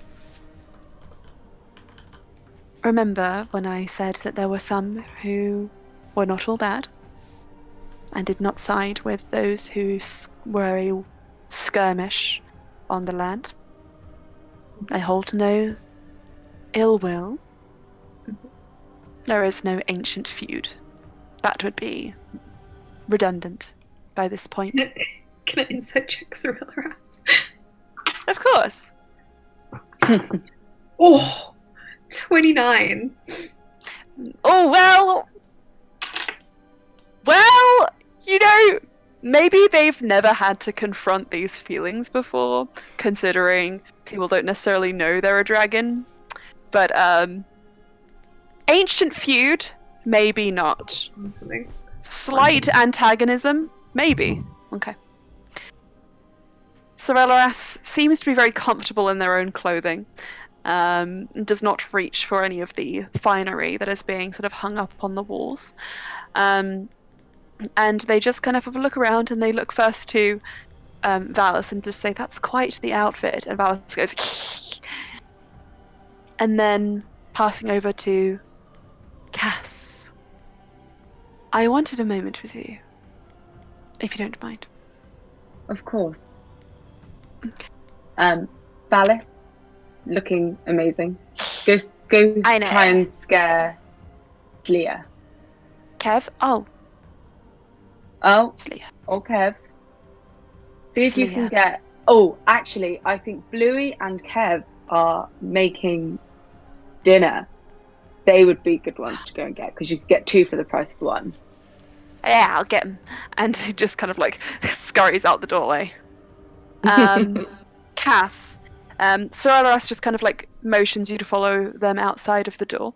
And just closes it softly behind you, leading you to a small alcove, just not completely private, but just quiet enough.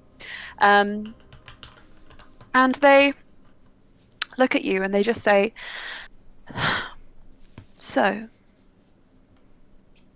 the items which you acquired from Karul." Yeah. Well, one item in particular. It piques my interest. Not for any personal use, I don't think that would be possible with me. However, forgive me if this is too bold. You wish to destroy it? Yes? The things Yes, he carried, which were relics of Alan? Yes, that's what the current plan is.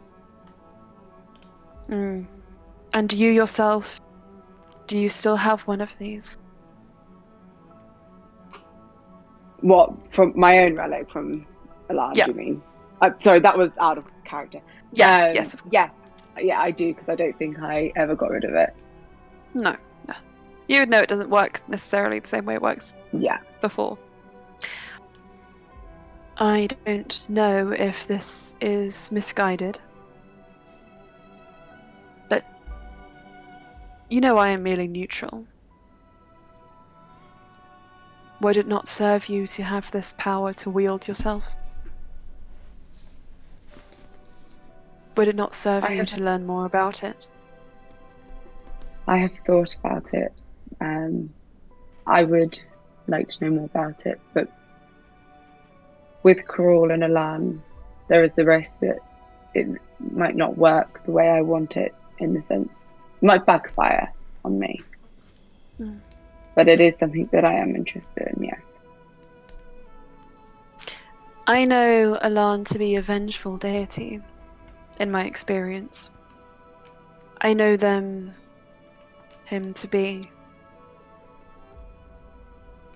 active in enacting their vengeance. You might have seen that yourself. You also might have seen in your execution how he treats those followers, no matter how high up in his pyramid. How he treats those followers he deems of no longer use to him, leaving them to die. What I'm not suggesting is that you follow on this path of warlockship under him. Not at all. I've seen that go wrong few too many times. However, if there is still any more magic to be drained from your contract before it is destroyed, I don't think anybody would blame you if you took advantage of that. I if want he's to roll going an to be coming insight for you, check. any of you. Sure. Yeah, Cass has had all these thoughts, but like she's a little like she's suspicious of her own thoughts about this because she's like, this is kind of what ended up me having a contract with a demon in the first place. So she's not necessarily. She's just a bit like, This is literally like voicing what I want, and she's a bit nervous. So I don't have very good insights. We'll see. 11. So no, 11. not very good. Um, Why's that 29 when you need it? Sorella seems okay. I think just going off of what you know, Sorella isn't good, and there have been plenty of times where they have come to your aid, and they have allowed you safe lodging, which probably have left you thinking, how is this not good? You still kind of have those thoughts like, this guy's probably got the right kind of idea, but this does feel weird. This does feel a bit odd. You don't know exactly what, you can't put your finger on it with only an 11, but this is a bit odd. Yeah, she's suspicious because it's literally voicing the kind of nugget of desire that she has for the more of a Lance power, which is always a bit of a risky business. Sure. Sorella just says, look, I've been in the business of brokering contracts for quite some time. It's fruitful. Allows protection and safety where I need it. Allows me a degree of freedom, even if I am trading others' freedoms away. With you, however, what's happening is slightly different. You are rather moving from one decidedly bad deal to potentially greener pastures. I think there is plenty of opportunity for you. I think there would be many who would desire the skill set that you bring, the position you have in the material plane, and the influence you wield. Because it might not seem like much, but there are not many who are Fey-touched. There are not many who associate so highly as you, who have a natural inclination for the arcane. I think you knew that about yourself.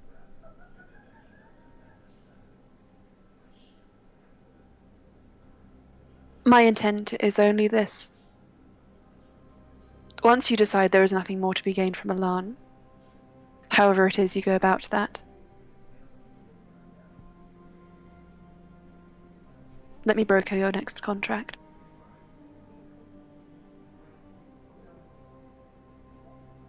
You can't be without a date, I assume. No.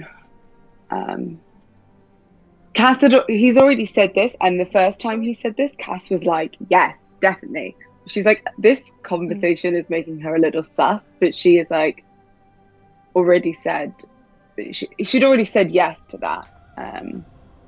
It's like, when it comes time to break a new contract, I hope that you'll be there to help me get the best deal, and hopefully not damn my soul for eternity like it currently is. Of course. With what you're saying, with other people having potential interest in a contract with myself, has anyone expressed that interest to you directly?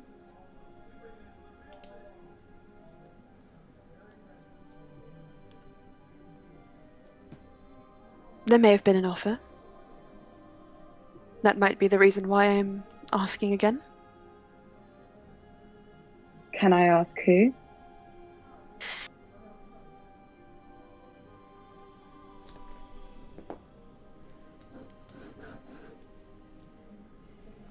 Kalkan is a strange place. And I do believe you've interacted with some of the sphinxes there. Cass is just imagining being like, Agent Kari! They are not neutral. There are many who desire to build and rebuild. I won't say exactly who, but that should be enough information for you to feel a certain way about the deal. I would have to speak to more on the Feywild if it is something you wanted. If there was a position you wanted, maybe, with Titania.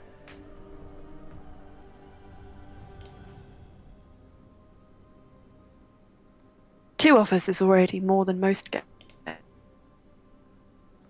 Yes. Well, first we need to break the unfortunate first contract before.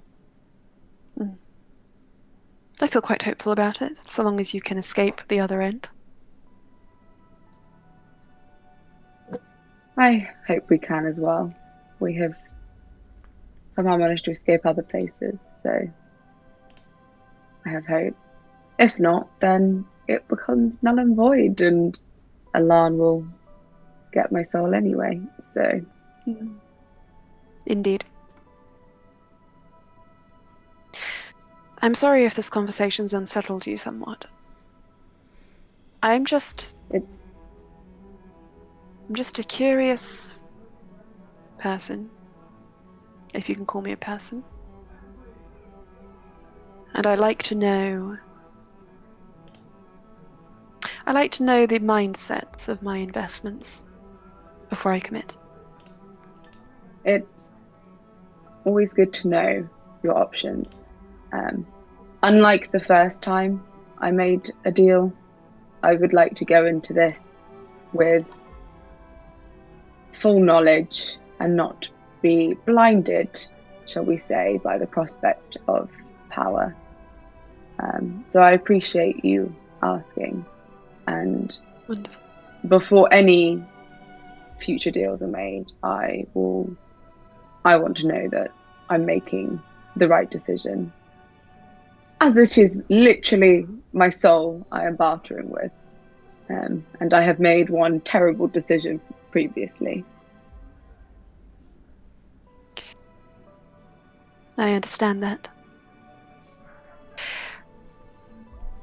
And when you make a choice about your artifact, the one you carry, I'm curious to see how it plays out.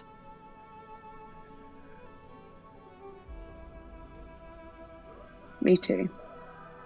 Well, it looks like there is a dinner to be had, so if you don't mind, I'll excuse myself. Of course.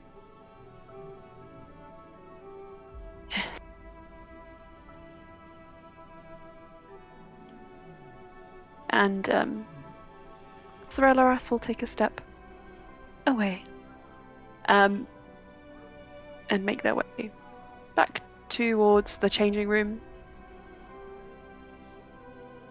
leaving you When they go, in the alcove. Cass is like gonna stay there for like a little bit and is just like, just like a little moment. Not necessarily. Yeah, it's not necessarily. She's just like, I love conversations about what I'm going to do with my soul and things like this. But she's just a little bit. It's a different kind of conversation that she's had with Sorelaras in a while, and she's just a bit like, interesting. I might ask Slia for some advice. Of course. I think that's what Cass is going to do if she has time before the dinner. If not, then she'll just do it after the dinner. Okay, can you just make me one kind of intelligence check? Just one. I can. 14. Cool. With a 14, I don't know if that's high enough, but it's something. You do recall that Sorelaras is not as clued into the situation with Alan and the timepiece that you have. Timepiece? No, what's it called? hourglass that you have. Hourglass. But the fact they have knowledge of a follower of Alan having a relic is curious. You get the slight impression there might be a slight omniscience to them, in a way that you hadn't really realized before. Although you kind of clued in on like, interesting. Okay. But yes, cool. Slya, I think you would have returned to the changing room by now, in time to see Cyrillaras come back from their conversation with Cass, and they just pop their head in and say, "Are we ready to go to dinner? I'd rather not arrive before my hosts, or the son of said hosts," looking towards Ulster. I was just going to pop up 5-10 minutes to just check on Jerome, and then I'll be back. Of course. Anytime you need. I will wait until you tell me to go. I will just say to the question that you never asked Cyrillaras about the hourglass. You could always ask. There is any time in between now, if you would like to, or if you have any more information you want to pass on to them. That is a-okay. But I think you also would have kind of gathered somewhat what Cass figured out, I think, from passive insight, that there is a slight, like, coming probably from their ancient nature, a slight omnipotence, maybe not all powerful, but certainly somewhat of a divination, sort of just radiates from them, which gives them a bit of an idea about things, even if that's just intense, like, well-honed intuition. Okay. I'll leave everyone down here. I think Ulster extracts himself from Loran, and the second he pulls away, it's like an Elsa kind of effect. His whole body just starts crystallizing. He's like, okay, and Loran just kind of like puts like a 1, 2, 3, 4 small just like halo of like controlled flames, which he shapes into little like fairies with like little mushroom heads that just dance around him like, wee. I don't know what. That's gonna make Jarrell feel happy. Uh-oh, did Emma freeze? Emma's gone. Yeah. No. We have to thaw Emma out. Thor. You Elsa froze her. Oh no. What? No. I didn't mean to. Sorry, yawn. Ah. Don't make fun of my yawns. Girl. Oh. Stop it. Sorry, that was completely unintentional. I just reacted. It's just so cute. That's just how I show affection, via imitation. Wow. Oh, no, I was just like, oh. Not. My chest feels tight. Means. Okay, my computer is almost back on track, and we'll do a break after this conversation, and Cool. resume. Okay. Right. Computer is logging on, and Discord. Open up.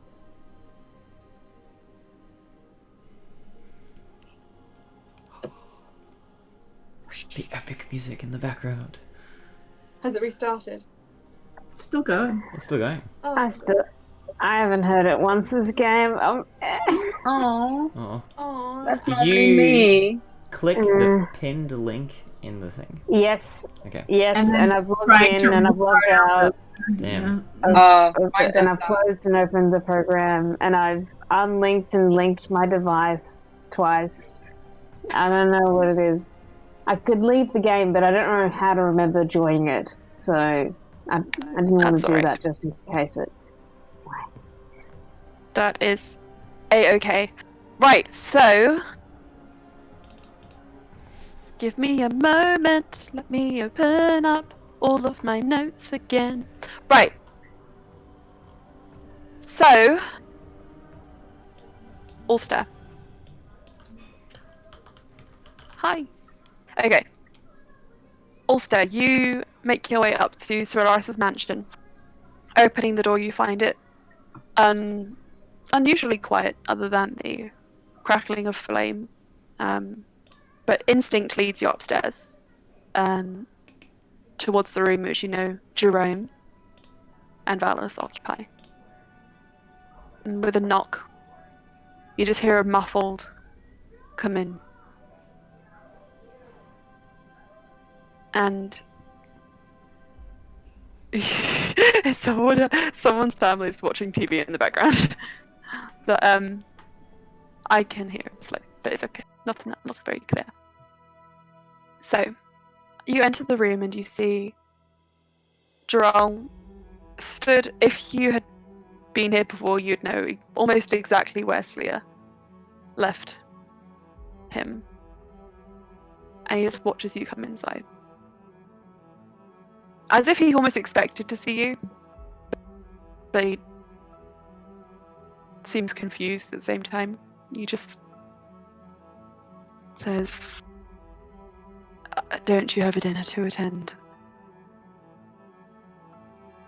Just wanted to check that you were.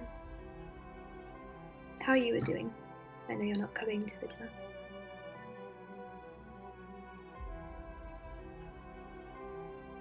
Just kind of holds his hands behind his back and he's just sort of like leans against the wall. I'm alright. Just not ready. Not ready to go. Can I? I don't think it's right for me to be down there. Sure. 23. 23. I'm holding in my yawn because it's gonna be make that noise again. Ah.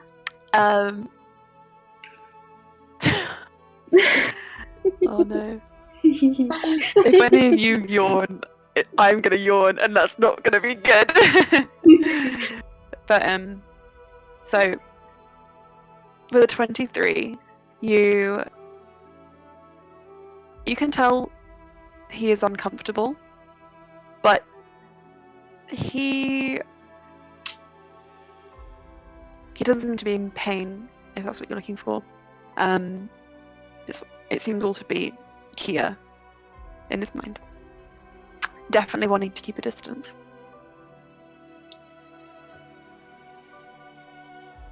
What can I do?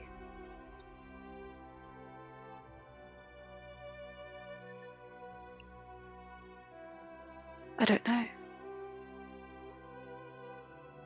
I don't know what I was expecting. Either.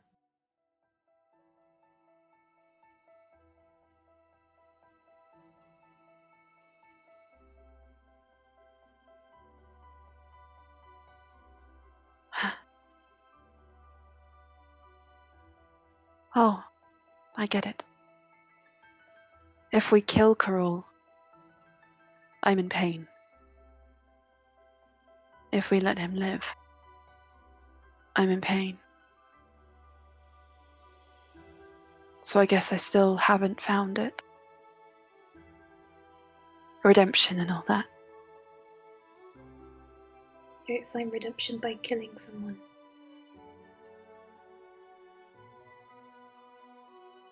It's not that easy. I should know that. I've killed aplenty.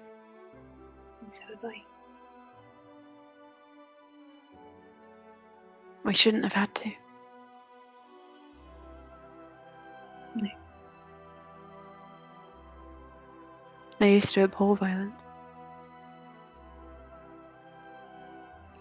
I used to not care. Care now.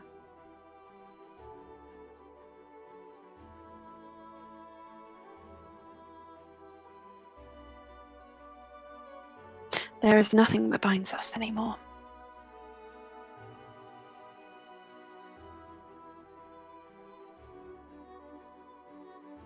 Except maybe this pain. It's up to you what binds you to people, Gerard. If you don't want me, if you don't want any of the others, then that is your choice, what is good for you. We went through a similar experience, and I feel I know parts of you that perhaps other people wouldn't be able to. But you're the one who decides if you want me around, if you think I can help you. I'd never force that on you, but I want you to know the option is there.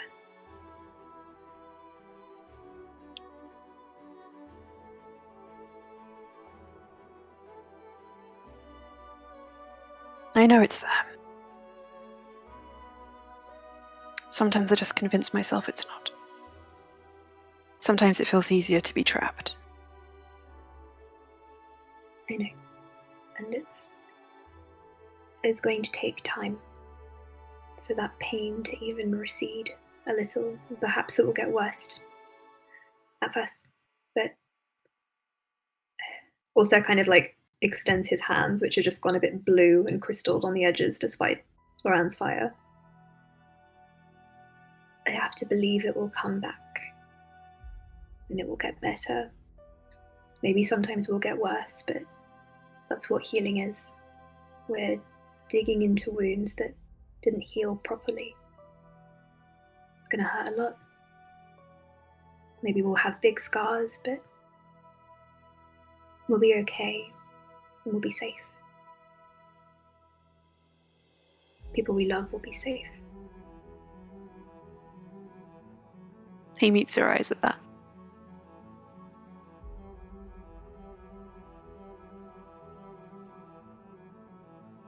Maybe you're right. Maybe I believe that.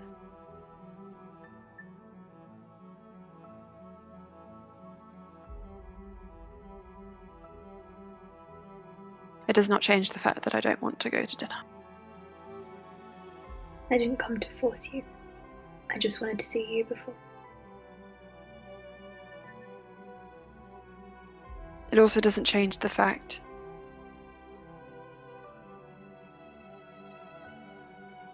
that I will not outstay my welcome here. I'll stay a time. I think I need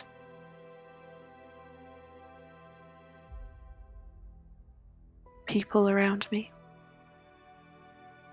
Even if I'm just quiet and telling them to leave.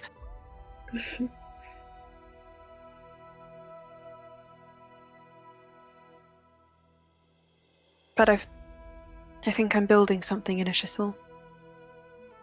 I don't know what it is. Valis likes it there. The climate is agreeable.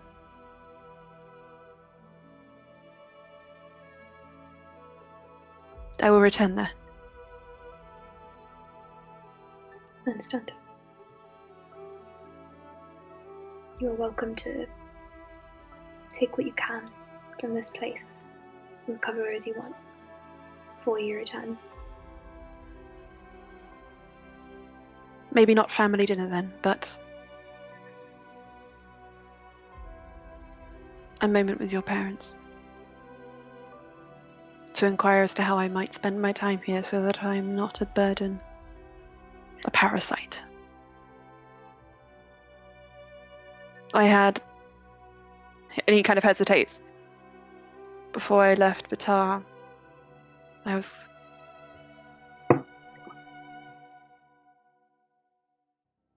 stationed by a library. I don't know if they need a guard to protect all their books.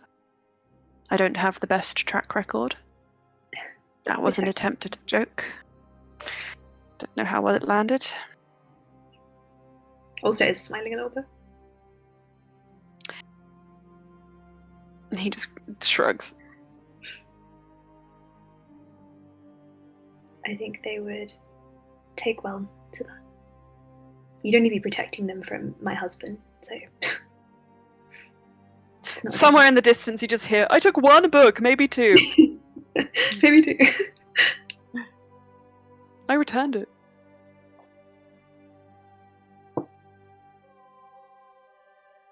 Droll looks at the cup in your hand and he's like, oh my gosh, you like Durarara too?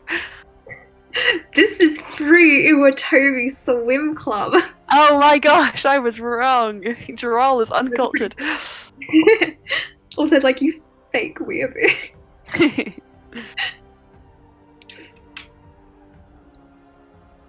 Droll visibly relaxes and just says, make sure my son doesn't eat anything he's allergic to. What is he allergic to? I believe it was peanuts. I think that's a very common allergy around here for some reason. We don't have many nut-based foods, so I think it'll be okay. Wonderful.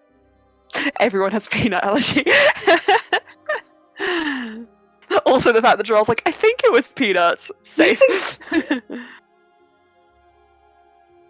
Okay.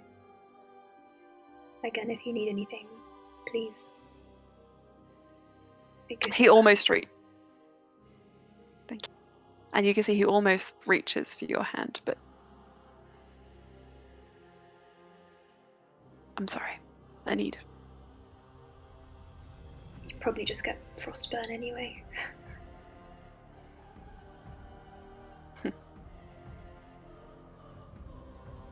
Maybe. And Raoul sits on the bed, and you can leave the room in your own time. And I think we will do a little break here. You guys can go and get your snacks, get your beverages, and then we will come back for family dinner! Yay! Woo woo! Alright.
Okay, let me Boom, boom, just. we have my audio. Sirenscape needs to restart. And boom, we have video and we are alive once again. Hello.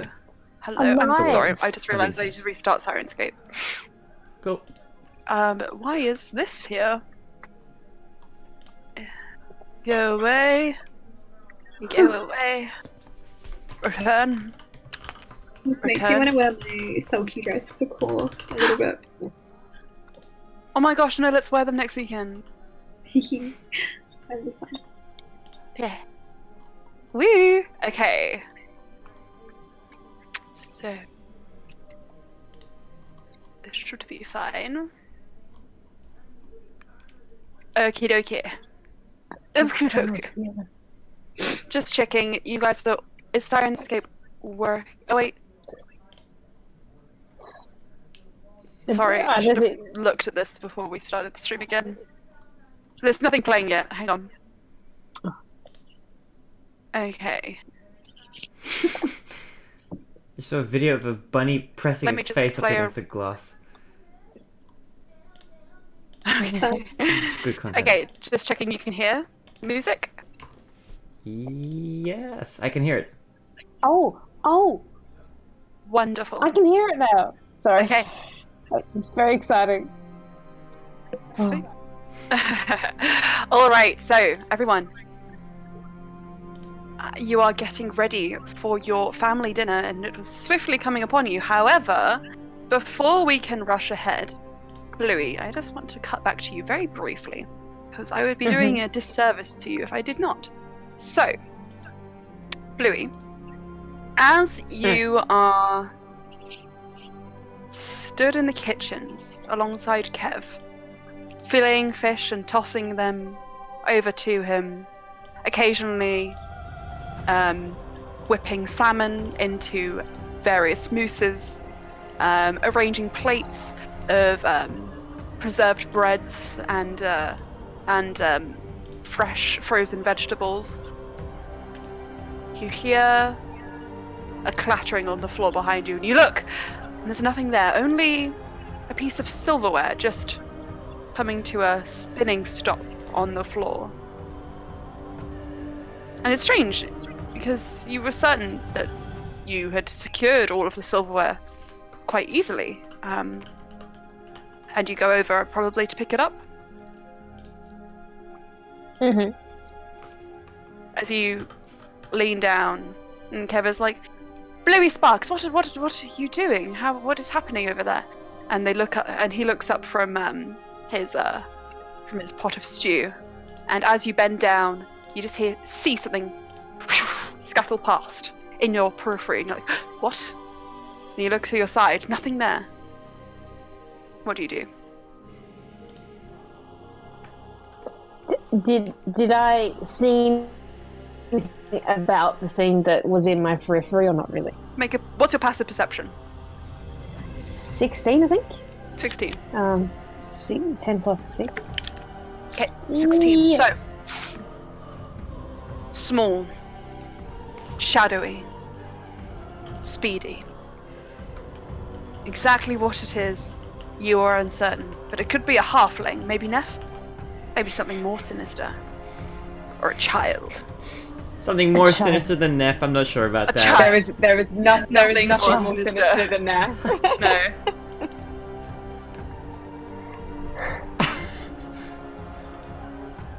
Bluey, Child. I'm just thinking of that vine. Sorry.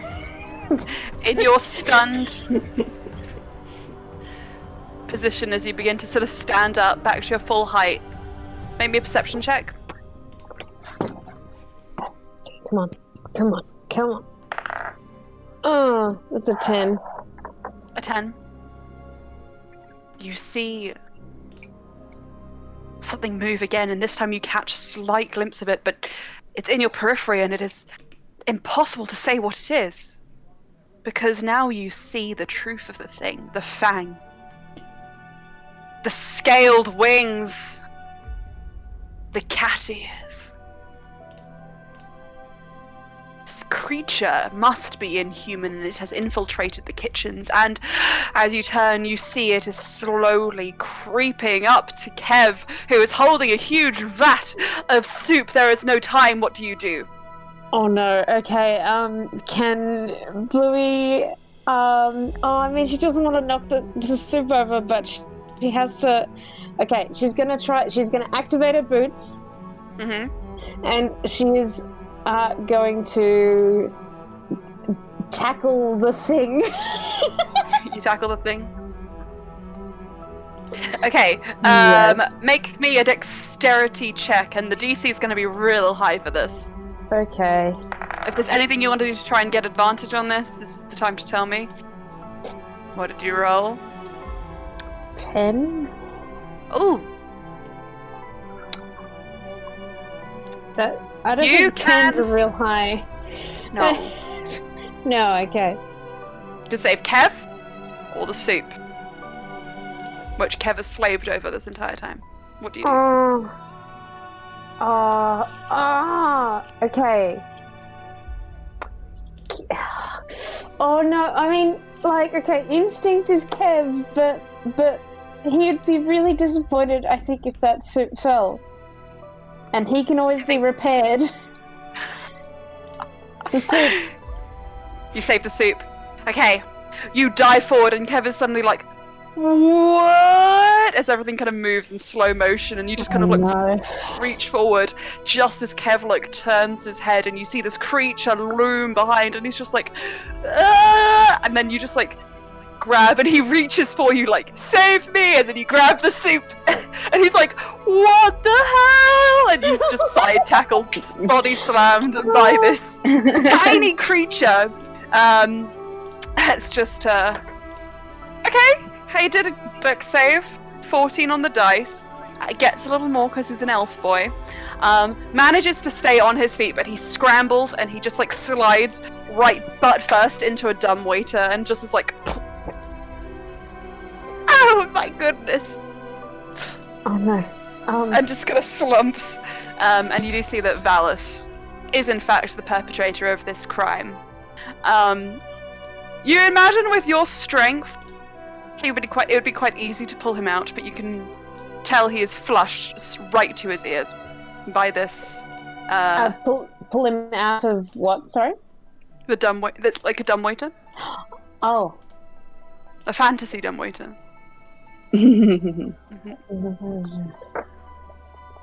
Just roll me a strength check to see if you can get him out of there. Okay.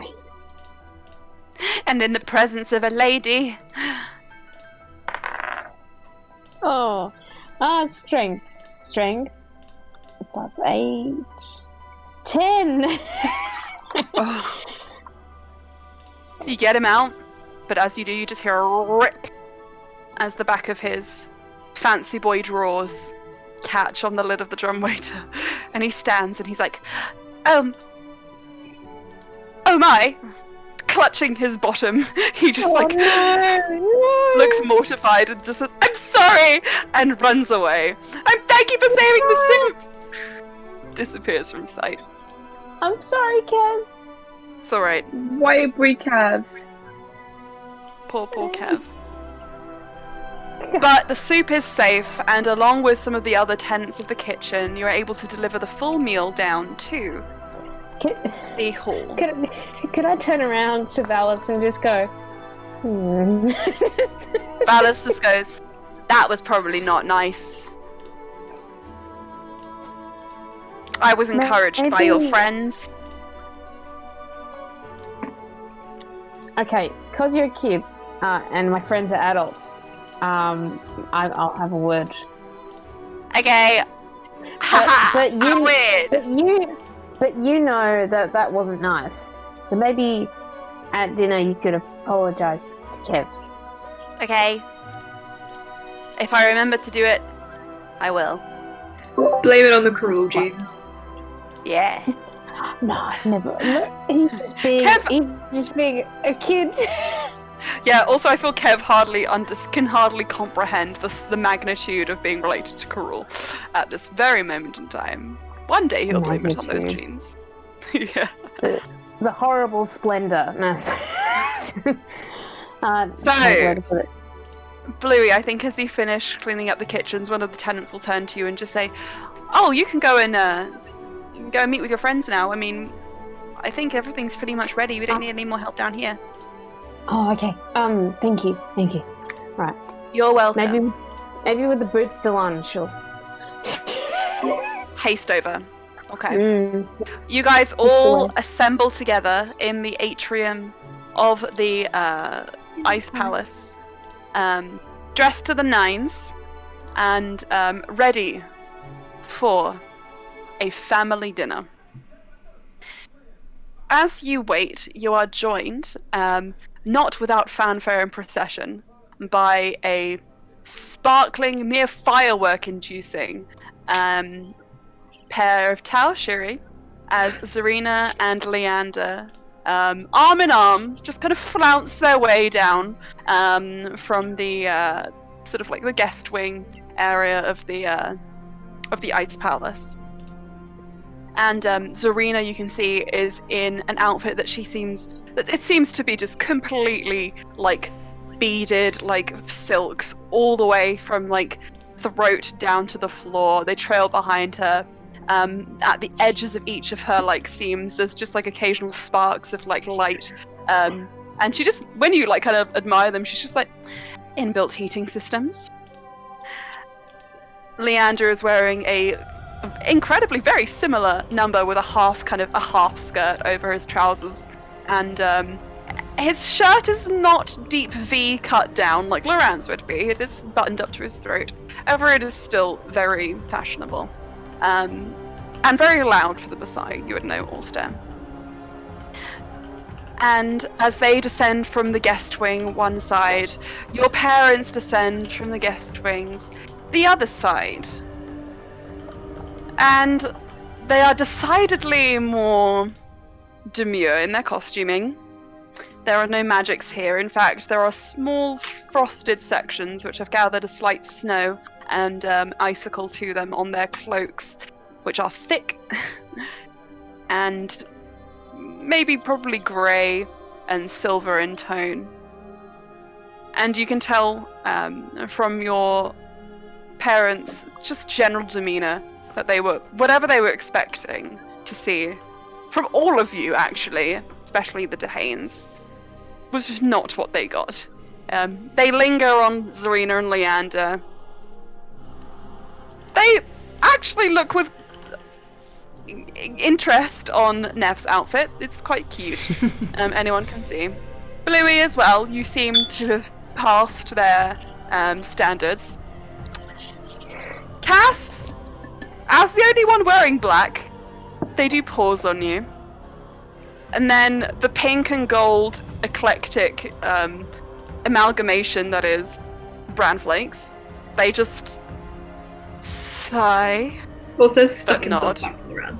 I think Slee is wearing black as well. Oh, Slee's wearing black? Okay, It's I think like- Slee is... Isn't it like a dark green? Oh, blue. Yeah. Okay. Which is something that was in the game on colors.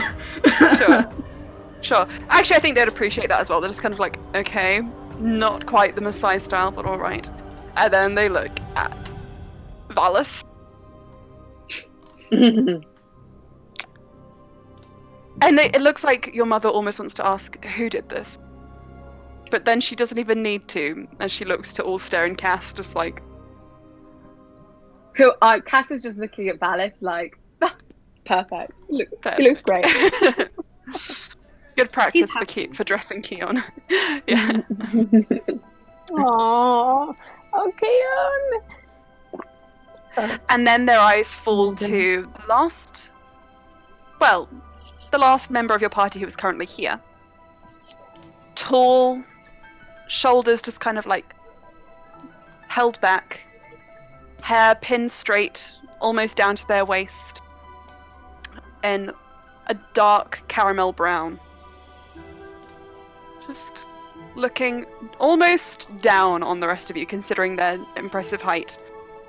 Sorella nods in the direction of your parents and of the Dehanes. And it's then that their both sets of parents, their faces turn inquisitive, curious.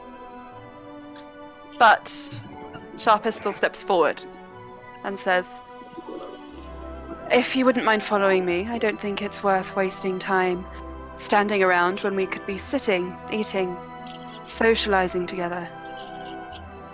And she just nods to you all, stare. And she starts leading you towards the throne room. Not throne room, sorry, the Great Hall. Where you've been before for your banquet when you first entered the Maasai. Ulster, I think you would recognise these footsteps first, but everyone else you quickly catch on to their presence as you hear just a muffled as someone appears to be rushing a little bit late. Bluey, you notice in a distinctly new fancy boy suit, there is a singular Kev following on, and in tow, he brings with him 4 vaguely familiar faces who you cannot put names to whatsoever, but you could not at all forget their presence. As what appears to be a string quartet of Messiah elves begin to play as you rush over to the what's it? Great Hall. They start picking up the music even before you've entered the room. Clearly, Kev was not expecting the delay caused by his fashion malfunction, as he all but speeds ahead of you, just like collapsing against the ballroom doors and the Great Hall doors, and just pulling them open and ushering the string quartet through with a smile and a bow towards the royals, who just kind of look at him like, this is exactly what I expected. So, oh, there are 2. Hang on. That was supposed to stop. Excuse me. Pardon that. Minor musical malfunction. There we go. There we go. I'll have you know that this is called Jaunty. That's what I wrote it down as in the Slyan'ssun. Nice. Oh, you can see that. Yeah. He ushers the musicians through and just out of breath huffs his apologies. He's like, "I'm sorry. Your Majesties. You're all stare. I mean..." And he just seems beside himself for a moment. But then he's like, is it okay? It's fine. He just looks like he's on the verge of tears. It's okay. Okay. Ushering you through, you see an exquisitely laid table. The Great Hall is as vast and tall as you remember, with small piles of snow and icicles gathering at the ends of each corner of the room. The ceiling is vaulted with those clear ice buttresses carved with intricate designs, which seem to be reminiscent of the Game On kind of the Game On iconography that you've gotten used to so far. And as you noticed, probably the first time you came here, but just to remind you, this does seem to be somewhat a natural creation, and not as unnatural as the architecture of the rest of the Ice Palace. And that adds a sort of an interest to the room, which just kind of makes you think like, this is actually quite something.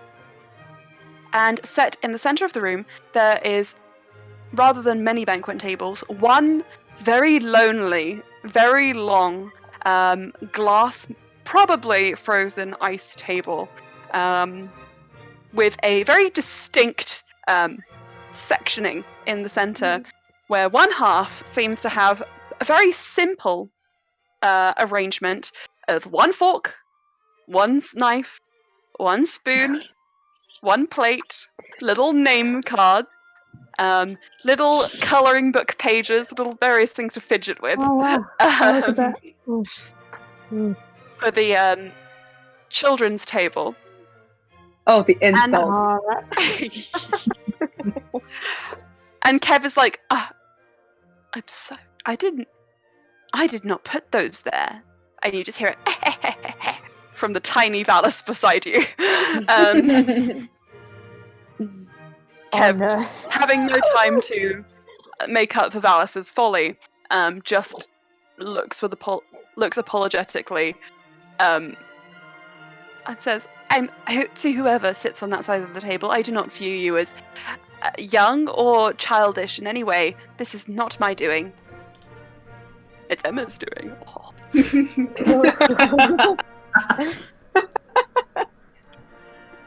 Oh no. And in fact, Kev would probably go as far as to pick up the name cards and just shuffle them in his hand and be like, "You can. It's not decorum per se, but I don't want. You can decide where you would like to sit." I mean, I'm probably one of the youngest here, so I'm very happy to take a book. Thank you for taking. He just ushers you to the head of the children's table. Valis, please don't sit at the adults' table. Valis is just like creeping. Kevin's just Also like, "Please, no." catches Valis is like, no. No, you gotta kind of have him by the scruff of the neck, and he's just like, Can Bluey, you know when you grab a dog and they're still like. Later you behave. Puts him back. Immediately, Valis goes and sits at a children's seat. Kev, Everyone keeps turns to his eyes firmly down. Yeah. I didn't look at anyone. Anybody else want to sit there? No? At the kids' All right, table? that's fine. I can join Bluey. Yes. Only if you wish. I wish to join Bluey. Okay. Cass? I'm game. Standoff. Looks at Brian and gives him like a death stare, like, I may be short, but I'm not a child. Sarah's just like, I'm gonna go. Sarah just takes a seat. Sarah, kids' come join table. us at this table. I just want to be far away from what's gonna happen on the other end. Cass wants to be in the middle of both because she wants to be like, she's like sensing that there's going to be a bit of. For sure. She senses chaos from the kids' table and like awkward potential political ramifications from the other, and she wants to be well situated between the two. Wonderful. Can sit between Sarah's and Cass. Is that a possibility? You may. Sure. I like this. I think I need to make a map. I think as they're walking to the other end of the table, I think also just be explaining to Loran, they used to have dinner all the way down there, and I was all the way over there. It's a big table. Loran says, "You know, I want to fight them. I think I'd win. I'll consider it." Because you're quite He pinches Loran's bicep. My magic is beyond words. That is true. Yeah. He gives you a peck on the cheek. Also blushes. Aha. It's purple because he's cold. Roll me withers. Cass, you're sitting in the adults. Slya, are you sitting in the kids? Between the kids and the adults is what happens. Are you sitting in the kids section? Yeah. Okay. Hi, I Hi, assume Slya. Sarah's in the kids section too. So, Yep. Leah's between Cass and Sarah's. Enough. Valis. Great. Chuck And Slayer Kev. and Sarah's are in the kids section, the oldest members of the party. Kev just kind of looks. This is my faux pas. I must be the one to atone for it. I will also take a seat in the kids section. And Kev just slowly settles down. Oh, you could actually take Sarah's place since it's empty over at the in the adult side of the No, I don't think it is. I will sit in the kids section. He drags the chair. Drags the chair that's extra sized. It's like, I will sit here. Maybe more adults in the kids section than kids. Yeah. There are no kids in this room except for Valis. Yeah. Right. Opposite you, Cass, Sorella takes a seat. Oh, Cass is like, damn it. Start looking to move. They look at you like. Cass is like, I feel threatened. Your Just parents. move like a bouquet between you. Also, your parents sit side by side at either end, at the far end, leaving 2 seats to their right and 2 seats to their left. Owen, set for you and Loran. Wow. And 1 set, of course, for Zarina and Leander. Which leaves... I think that's everyone. This is the general setup of the table. Though you're not all that far apart. Oh, you're so far. Let's see. I think this space in the middle would be closer. But the rest is probably quite accurate. So... Wait, so put it back up again? Sorry. I know that's really annoying. Cass, you're here. Oh no, that's not. That's Kev. That's you. Cool. This space would Got probably it. be a lot shorter. Alright. So, you all settle down and the string quartet continues. And then immediately, in spite of the clashing strings and eerie, uncomfortable silence, falls amongst the lot of you. As all stare, you look to your parents, who look to their plates, who look up to Kev. And Bluey, it's now that you realise that what's set before you is not children's-sized cutlery, but actually full-size cutlery, and everyone else what's set before you is, rather than full-size cutlery, itty-bitty toddler forks with little animals on the end.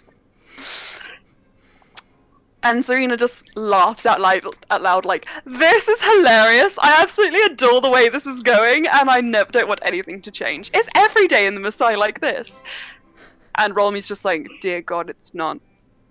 You have to understand. Seeing the pranks that Valis pulled, Cass does mage hand for like a high five because she's too far away to give Valis an actual real high five. Interesting. Valis sees it and is like, I would accept your high five, but I am not responsible for this one. Turns to Loran. Loran's like, not me either. And Bluey, you have a moment of clarity in which you set the tables earlier. And it is up to you whether you tell anything or not, whether you say anything or not. I think she'll kind of like slowly, very awkwardly stand up and be like, "Excuse Just me, take the Harlequin, everyone here. This is my mistake. Would you like my cutlery?"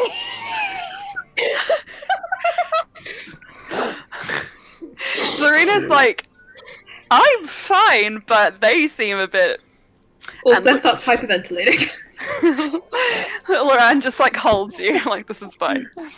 Bluey... My mage hand goes from trying to give a high five to Valis to like patting Bluey on the head. Like, Bluey, you feel a mage hand on your head. Do you go and change the cutlery over? They're just looking at you like frozen statues. I feel like it would be funnier if Bluey stood up, apologized, and just sat back down. Like, Do you sit back down? It's up to you what you do. Well, she made an offer to do it. Yeah, she'll change the cutlery. Okay, you just So- step out from your chair. Wait, she'll have to go downstairs presumably or something to get Oh proper no, cutlery. there is plenty along your side. You can just take a couple of pieces and just walk over to the sovereigns of this great state. Take away their little children's cutlery and place some adult big boy forks in front of them. could I help Blue out Sorry. with this? Help carry a few of, the forks. oh on my- god, Neff's getting involved. Cass is like, this It's is not going happening. even It's not better than I happening. could have ever imagined. Blue, let me help you This is out. way better than I could. Okay. Okay. Oh, this song. Oh, Bluey this stops to listen to the this is music. great. Well, The- it's the very The famous string thing. quartet are like, thank you very much. Sorella leans forward and says, "Is this how mortals feast?" Yes. Intriguing. I'll write this in my books, which I'll preserve until antiquity. I will help Blue out. Okay, you assist Bluey. I'm not even going to make you roll, because this is good enough on its own. You just slowly replace each piece. Oh, sorry, excuse Sharp me. I'll pistol take that remains one. Thank you. composed. Your Roll me just... Royal Highness, could you please hand over your toddler fork and your toddler knife, please? And your other toddler utensils. No. Sarazar, just puts his fingers to his lips like, she's trying. And Sharp Pistol.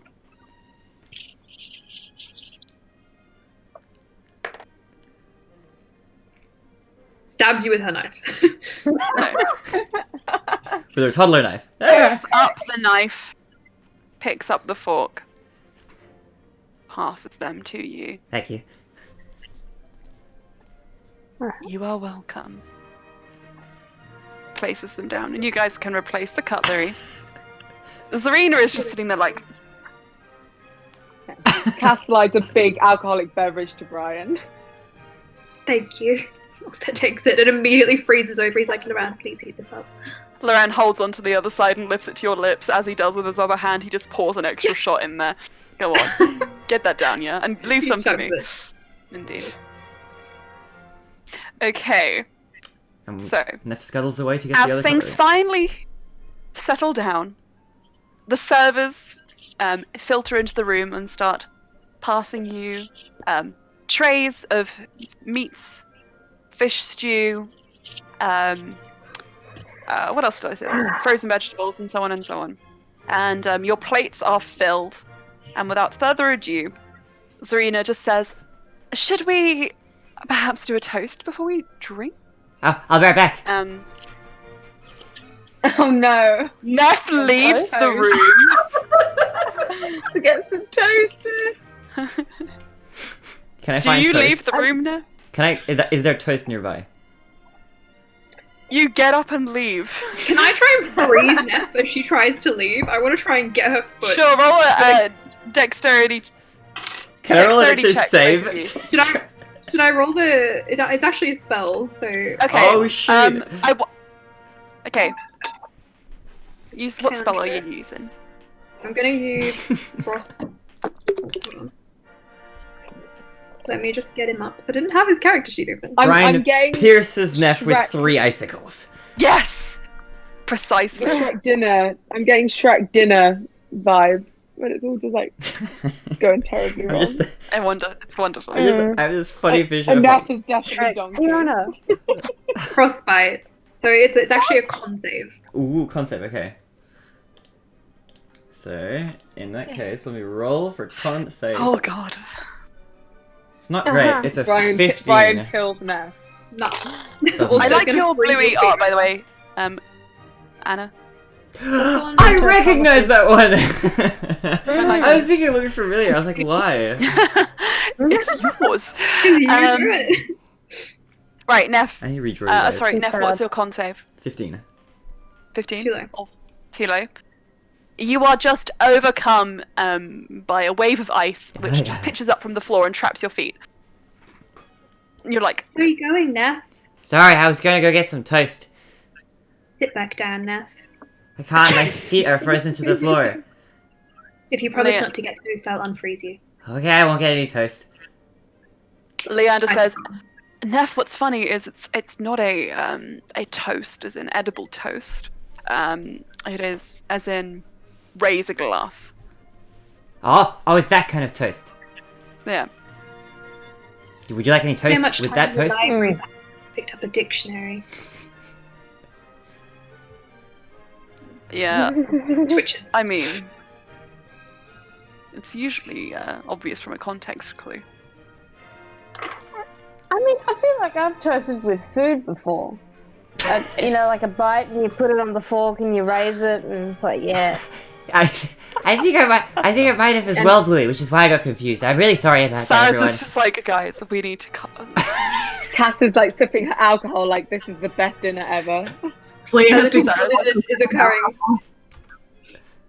stay in your seats and just Stay in your lane. hold this, and just puts glasses in your hands. Oh, Slia, what did you want to say? Slya is also sipping her alcohol next to Cass. Beautiful. Just, So I think the two of Laras them like are just pulls out a piece of paper and just starts taking notes.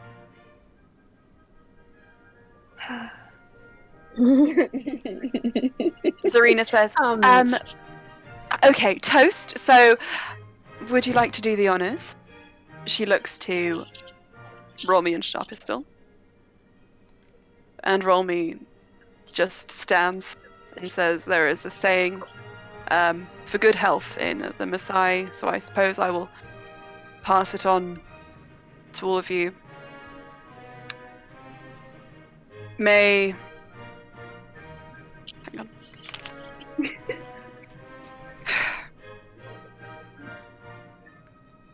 May happiness and health come to you all. I never stop coming. I never stop coming.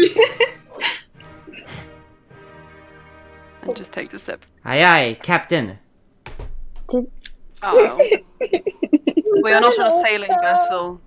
Is that a little Of course it was. Oh my goodness. Oh You've my heard it goodness. before in the assembly before the Maasaian tribe clans.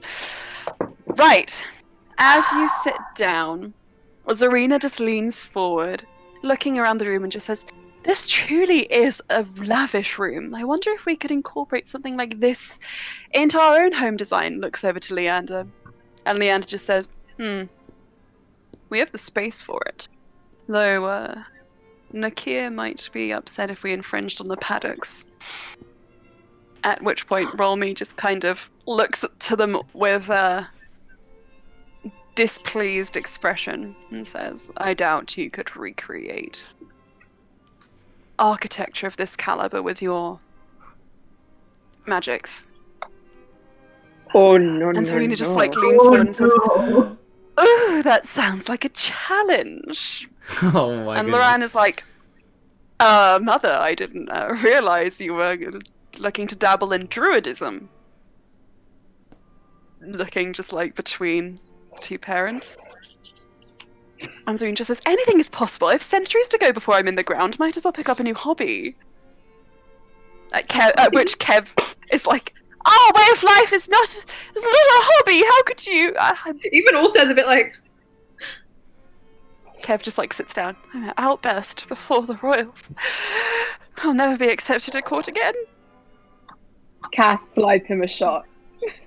I think she's gonna start a drinking game with Leah. Yeah, every That's time fun. someone says something that someone gets offended by, we do a shot. Also, Leander. like early on into like what them like sitting down, Slya would have just kind of like tapped Cass's elbow and been like, Jerome says thank you for the flower. And Cass is like, for a minute, she's like, Oh, so cute. And then someone says something offensive, and Cass is instantly distracted. Yeah. I got you there. Leander just leans forward, just like trying to diffuse the situation as he takes a bite, just like, oh, I do love frozen fish. Normie just says, that is a vegetable. Delicious. It has the meatiest texture. Could I have one of those frozen turnip fish as well? Yes. And Leander just passes to Sir Alaras. Ancient dragon passes you turnips. Thank you. Oh, wow. Would you like anything from this side of the table? I have decided I would like to die. Not yet. It- We might still save this. Rolmy just looks displeased, increasingly so, and says, bold of you to insult our food. I do remember fairy food tasting like molten iron. God, Leah? This is a really good turnip. Sarasa just puts his head in his hands like, please God, stop this now. Sarah, Should we you quickly sure you invite want you to be back? on the other side? Sorry. Spear, what did you say? Slya had said, Sarah's, are you sure you don't want to sit on the adult side of the table? I am, wow, adolescence again. Oh, I am so think the- springy and elastic. I think the adult The table is flexibility. having more of an issue than the kids' table at this point. Fighting over turnips is beneath us, surely. Zarina nods. Of course. I think we've gotten off on the wrong foot. You know, I think that we have every reason to get along very well. Even if we hadn't no. met by the joining of our families, she looks to Sharp Pistol. I really do think we would have gotten along splendidly had we met in our youth. Oh my goodness, Jesus. Is this worse? Cass is loving it and does another shot. I think she does 2 for that. Romantic innuendos get 2. Yeah. Sharp Pistol says, you don't think we can get along now? Not with that attitude. Besides, I'm married, so your other attributes have no power over me. Wow. I Leander was going to nods. say this was seems better, but now it's much worse. Okay. Rolby just is like, what on earth is happening? Mm. And Leander just says, I believe they're flirting. That's uncomfortable. I've never seen my parents flirt. Lauren says, and we will never see this again. Let's just close our eyes. I'm sure it's not happening. When your I mum can see everything. and your mum-in-law start flirting. That feeling when This is a Lifetime movie. Everybody goes through this, surely. Everyone's family dinner. Their mum's just... going at it. Right. It's hashtag very related. It's very relatable. Jazz music stops as Bluey's just like, this is the most relatable thing I've seen all day. Oh my goodness. Bluey doesn't have a mother. That's right. It's just a sad turn. Sorella just looks at you. That is quite tragic, Bluey. You have no parents. Why? Oh, I have a dad. Well, his name is Dad. Do you? He is my... Well, yeah, he's my dad. Is he still had- around? No, So he is also dead. he's... Bluey thinks in her head, dead dad. Just like alliteration. She does not say that. Dead dad. So your father is dead. Bluey begins to laugh.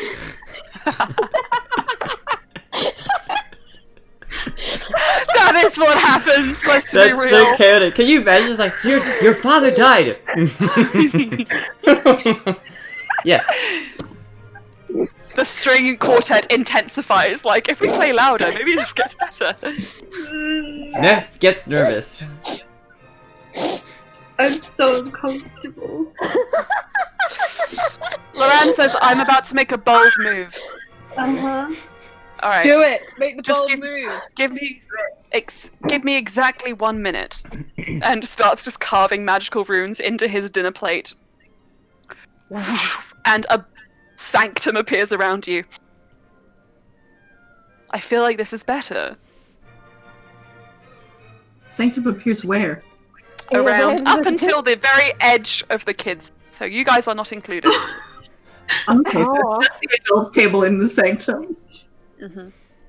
Does that mean Cass is in the sanctum? No, Cass is in Yeah, fact in the it's like- sanctum it's as like- Yeah, Cass half in, half out. is he half in?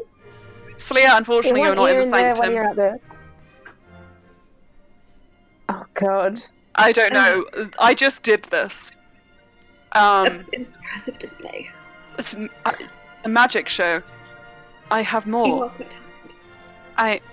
I bring this to the family amongst many other attributes and gifts. Yes. We are having a Hello? child. Oh, okay. We're I'm so excited! It's a very good gene pool, at least. Yes, look. Look at what we have here. This is marvelous. We're going to. This is great. Mm-hmm. And Zarina says, I'm so excited. Have you thought about names? Well, Leander says, you know there is a Tao Shiri custom about passing on names. And just looks like smiles.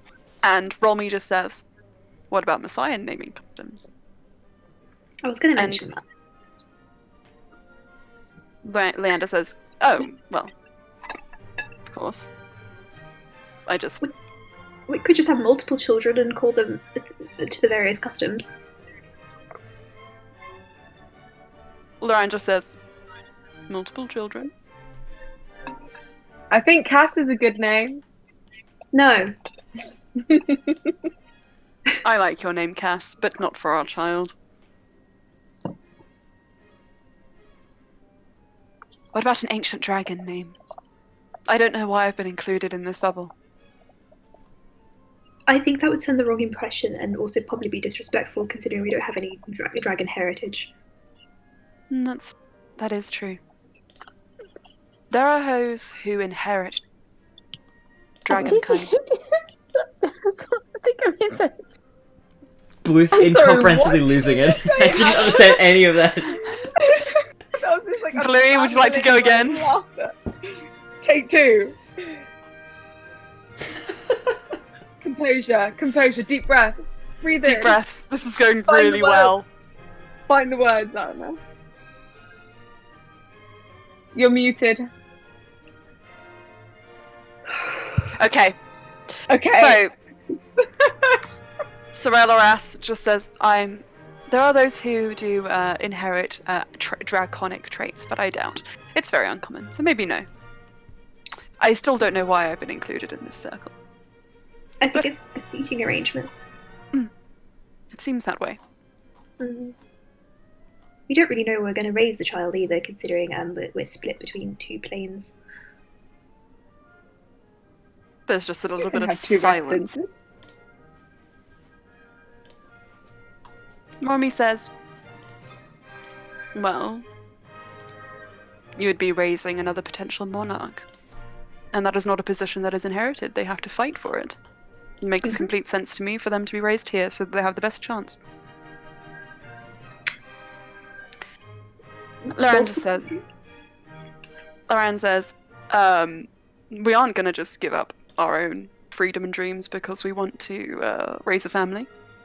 Isn't that right, Ulster? Yep. And Zarina says, if you're referring to the position you wish to inherit, Loran,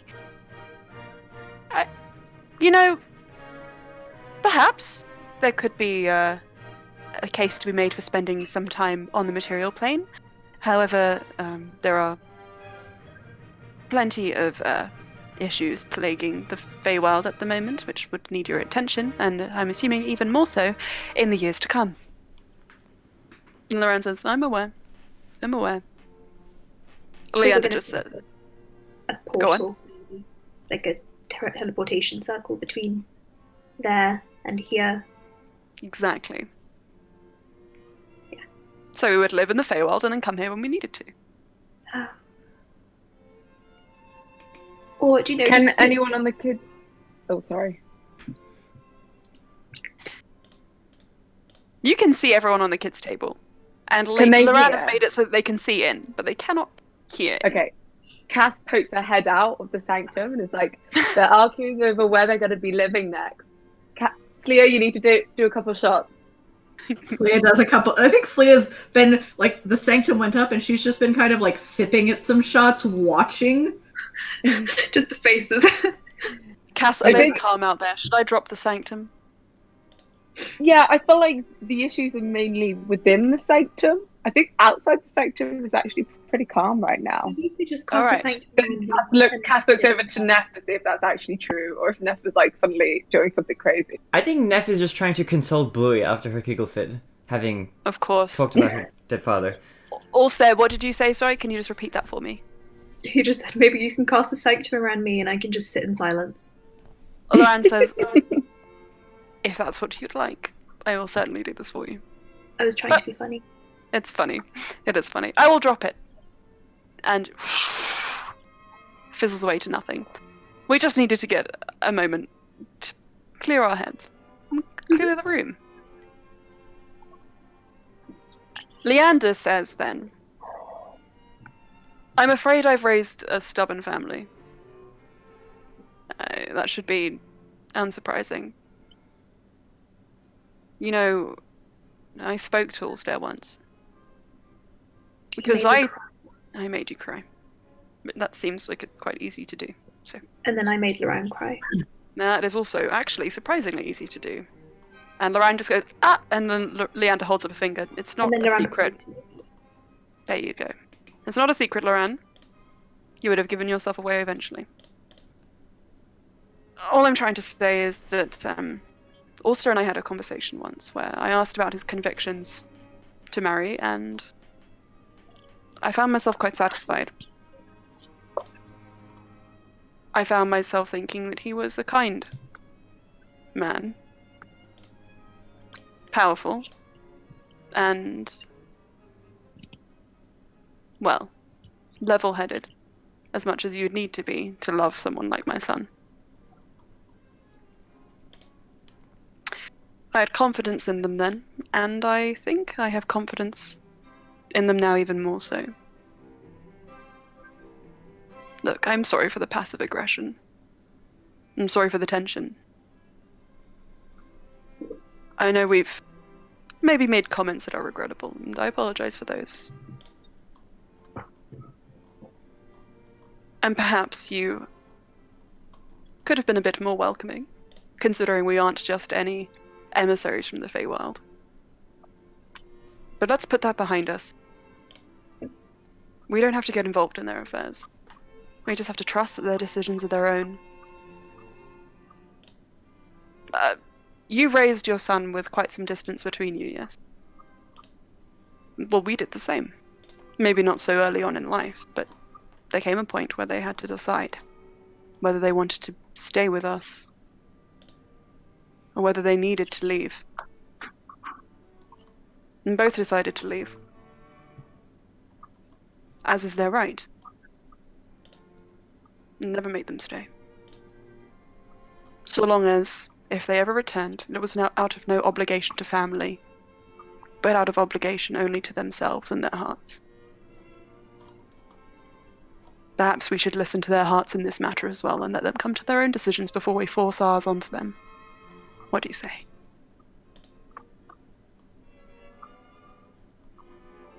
And Sharpistol just puts her cutlery down, and looks to Rollme and says, seems reasonable, don't you think? And Rollme just goes,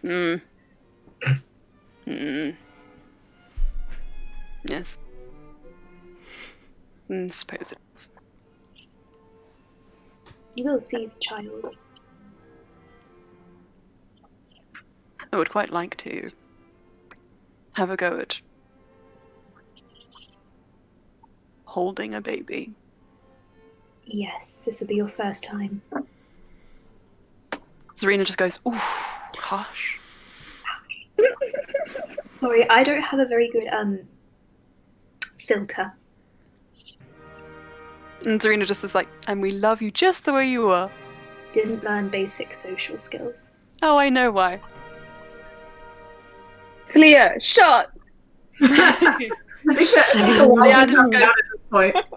Serena. And she says, I know. We weren't perfect. We're still not.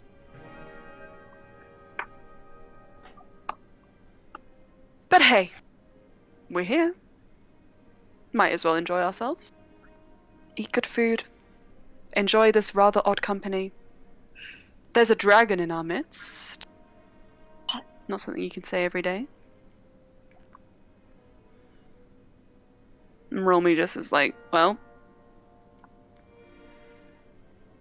I'd quite like to know exactly how you came into the acquaintance of such a ancient being, especially considering most would have thought them more extinct.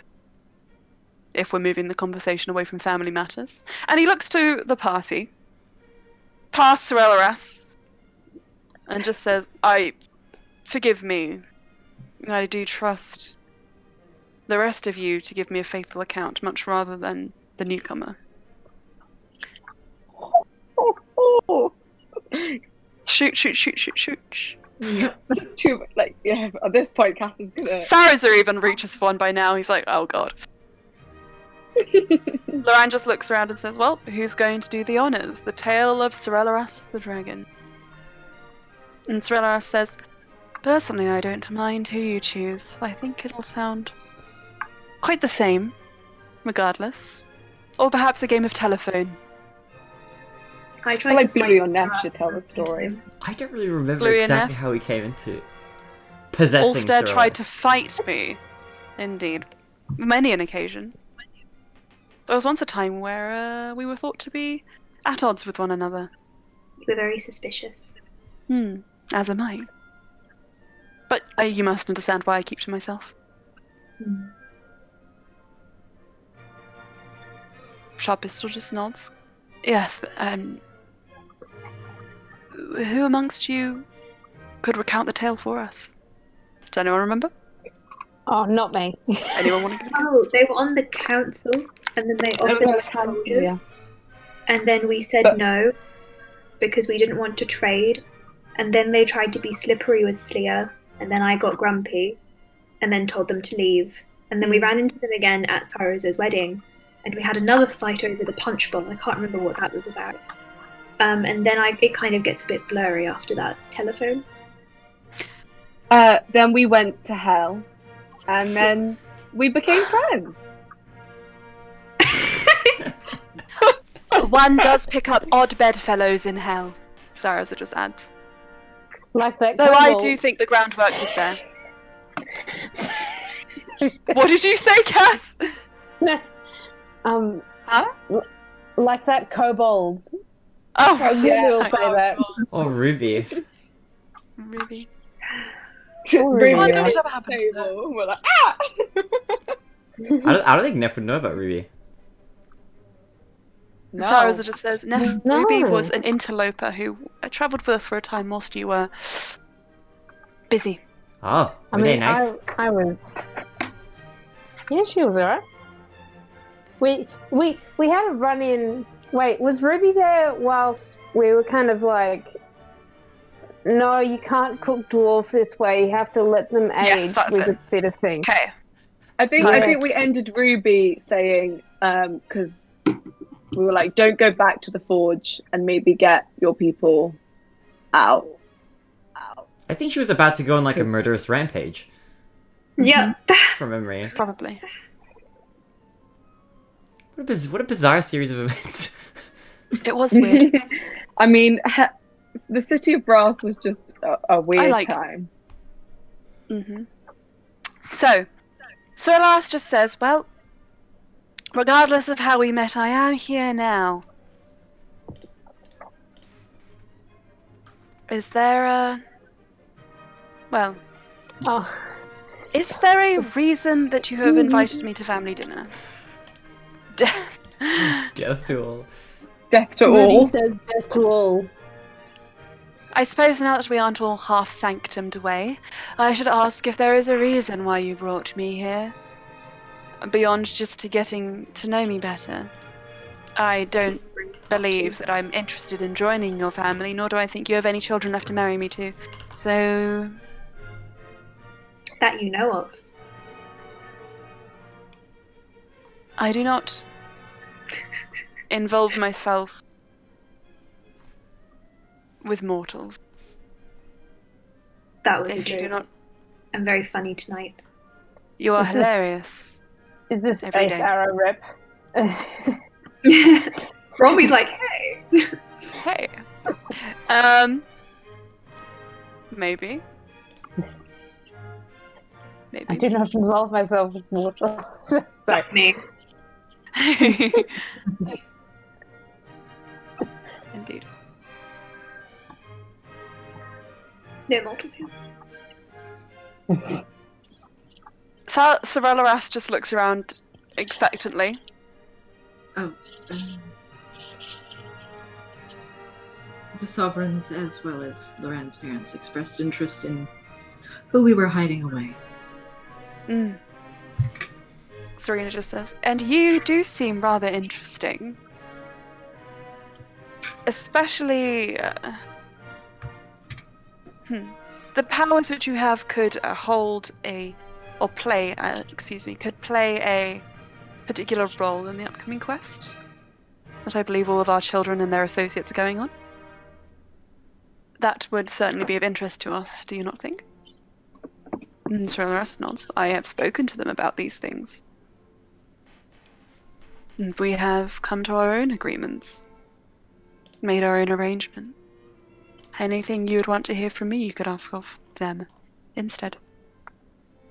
Not that I'm withholding information. It's just that I do not so easily give it. Your families, friends could attest to that, could they not? Looks to the rest of you. They have very impressive teeth. Smiles. Passive perceptions on Neff, Bluey, Slya. What are they? 14. 13. 16. That's 16. Bluey. I've got a 17 if it's any. You're a little bit too far away, but you might see it in a moment. I think I'm off. Oh, okay. Yeah, you have to be on the kids' table to. It's a kids' table thing, you know. You might not You have said it. grown-ups wouldn't get it. You see Valus just slowly lifting his spoon, with a little bit of food on it, just like aimed, Okay. choosing a target. Can Bluey meet his eyes? He looks at you. You look at him. You making a persuasion check? Yes, definitely. Okay, persuasion. I think there's a plus nothing to that. for There is me. indeed. Cool. Palace about to start a war. Big chunky metal dice. Oh my god, it's an 18. Oh! 18.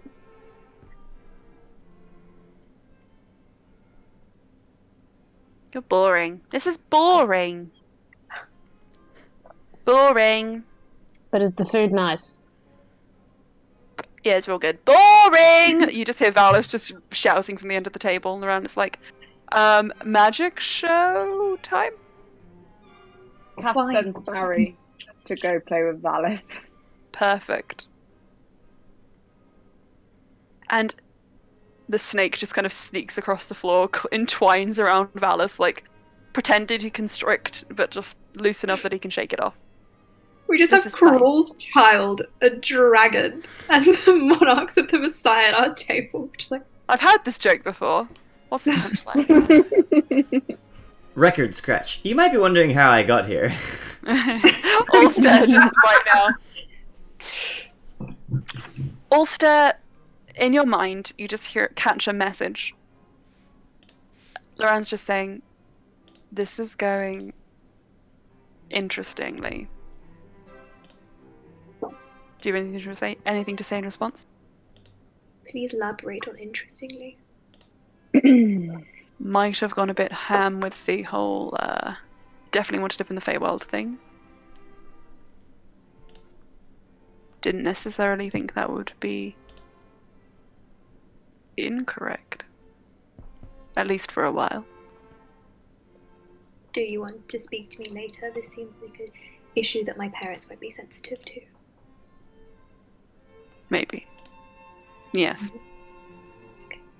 Are you alright? This is stressful, I can tell. Also, like, wriggles a bit closer to Loran, bumps his head on his shoulder, and nods. You just feel one arm just come around your side. Give you a little hold. He happy. Romy's like, ugh. Yeah, Romy is just like, touching. Not sure about that. Sharp pistol.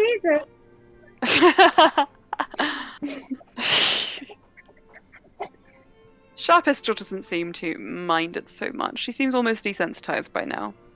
Whereas Serena is just feeling like, oh, cute. Yeah, Brian.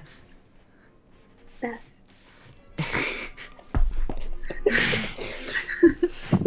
Roll me just as like Brian. Call him Kyle. don't know why. Sarah looks at you like, Neff. That was very like, across the Baz is balconies like, from each other. Brian, do you know where the bathroom is? Character. Yes, Nev. It's right through the front doors. Okay, You thanks. just walk into the house. I'll be right back. You go. Right back.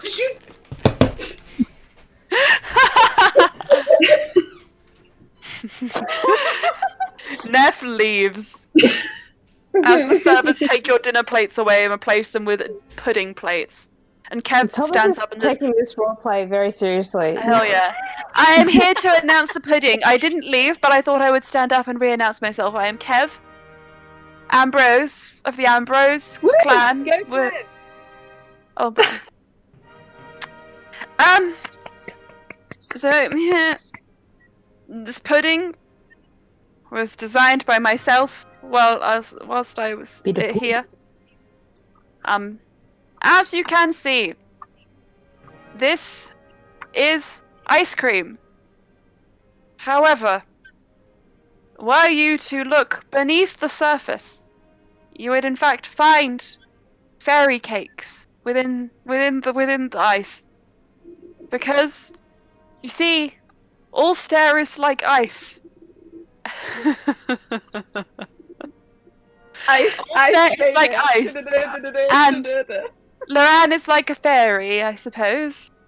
The best I could do with metaphors. I couldn't put a hot thing inside of a cold thing. But look! The dipping sauces. There are 3 to choose from. I think Aiden and I got that. You can't make me laugh. But look! The dipping sauces. First you have a warm jam. Berry flavoured. Some rinds in there of the various fruits they come from. The second... Lily, don't message me.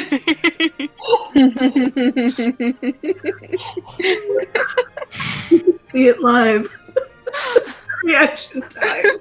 God. Oh. Yeah, I'm just like, I will not say anything.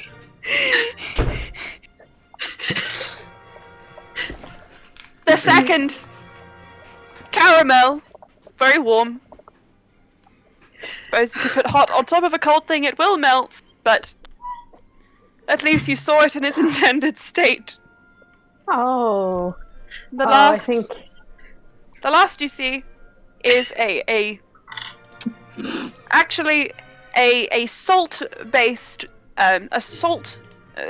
liqueur, which if you pour over there, Kev starts wheezing. If you pour over the ice cream, it tastes yummy, and sweet and salty is a thing that happens in culinary arts. I know what I'm talking about. Please just enjoy the dessert and don't think about the words I've said too much. Enjoy!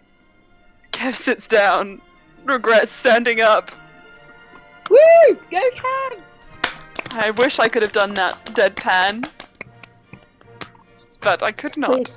We can have you re-record it later and insert it into the... I think there is a certain magic to that which cannot be replicated. Yeah. I'm sorry, Thomas, you're going to have to go back and watch the stream to see that unfold in real time. That's perfectly fine. Hey, Neff. Hi. I like the idea that went over Neff's head, where everyone else was just like... Loran just Leah got says... it. Her ears just started going like very bright purple. Uh-huh. Loran is just making a well in his ice cream and is pouring in some of the caramel, some of the liqueur, a little bit of the jam, mixing it all together. This looks quite yum. Cass is adding a shot to hers and to Leah's. Indeed. I'd like to think that Neff is trying to eat her massive frozen turnip, such that she ends up carving like a mini turnip statue of a sphinx. I love this. I love this so much. Imagine a child with a raw potato just biting into it, looking at it, adjusting, nibbling, just to get the perfect shape. Exactly. My teeth are the perfect small chisel. Sarasa just pulls the turnip down and says, ice cream now. No, this is a turnip. Kev just looks at his ice cream like, I think this is going quite well. Thank you, Kev, for the very inventive dessert. I don't know why everyone laughed. No, it's really not your fault. It's Cass's fault. The points again. Cass, how could you? I take the blame, and for punishment, I will have another shot. Cass, I thought you were Ulster's close friend and therefore my friend.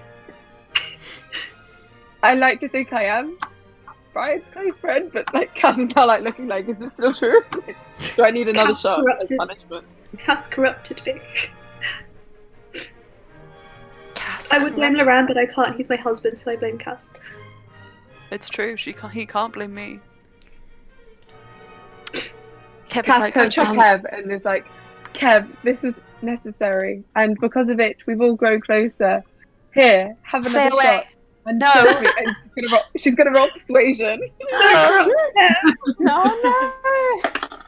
For the greater Oh good. my god, it was a natural 20! Oh my goodness. 35, y'all! Kev just is like, yeah! Just like shots back whatever you put in his glass. What do you put in his cup? I'm gonna give him a shot of Nevin. Excuse me. Remember the serving suggestion for Nevin was like less than a shot, but oh no!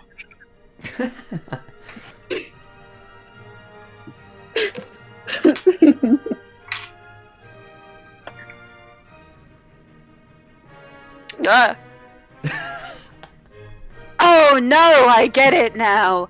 They were laughing because, and he's about to make a gesture with his hands, and Sarasa just like jumps across the table and wrestles him down like, no! Don't do it. And just as a clatter as plates go down, ice cream goes flying, and Sarasa lands splayed on top of Kev, just holding his hands over his head like, this is... Cass turns to Celia and like, that went even better than I thought it would. Woo! I think we're both expelled from court now, Kev. What's Rolwy's face? Roll me... Okay. There's an emoji which doesn't have a mouth. Eyes. Just the It's eyes. just eyes. Roll me is much the same.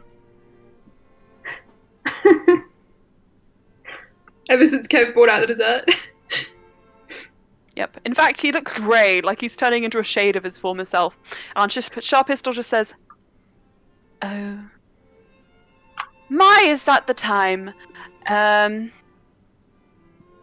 We should probably wrap up." Looking to roll me. I barely started the dessert. Zarina just says, no, excuse them. At least stay until... And then you hear the doors opening from the far end of the room.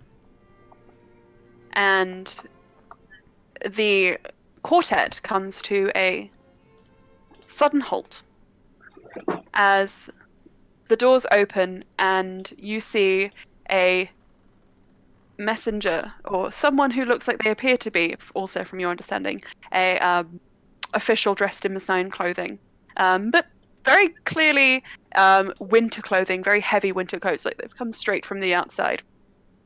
And they just sort of like take a deep breath at the door and say, in Messian, "Apologies for interrupting the meals, Your Majesties, Your Highness, but there are emissaries come from the tribes of the north, and it appears we might need your assistance." And Sharp is still just... I suppose that's perfect timing then. Stands up. "Thank you all for coming to dinner with us. It was eventful, yes.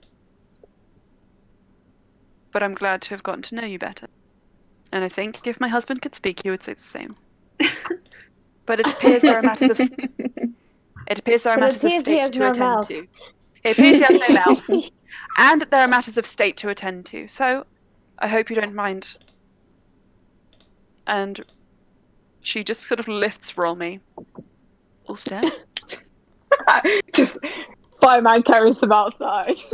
She probably does. Ulster, come find us later. Once we've seen to them. I will. And she looks at Serena and to Leander. And Holds wink. out a hand. Does not wink. Holds out a hand.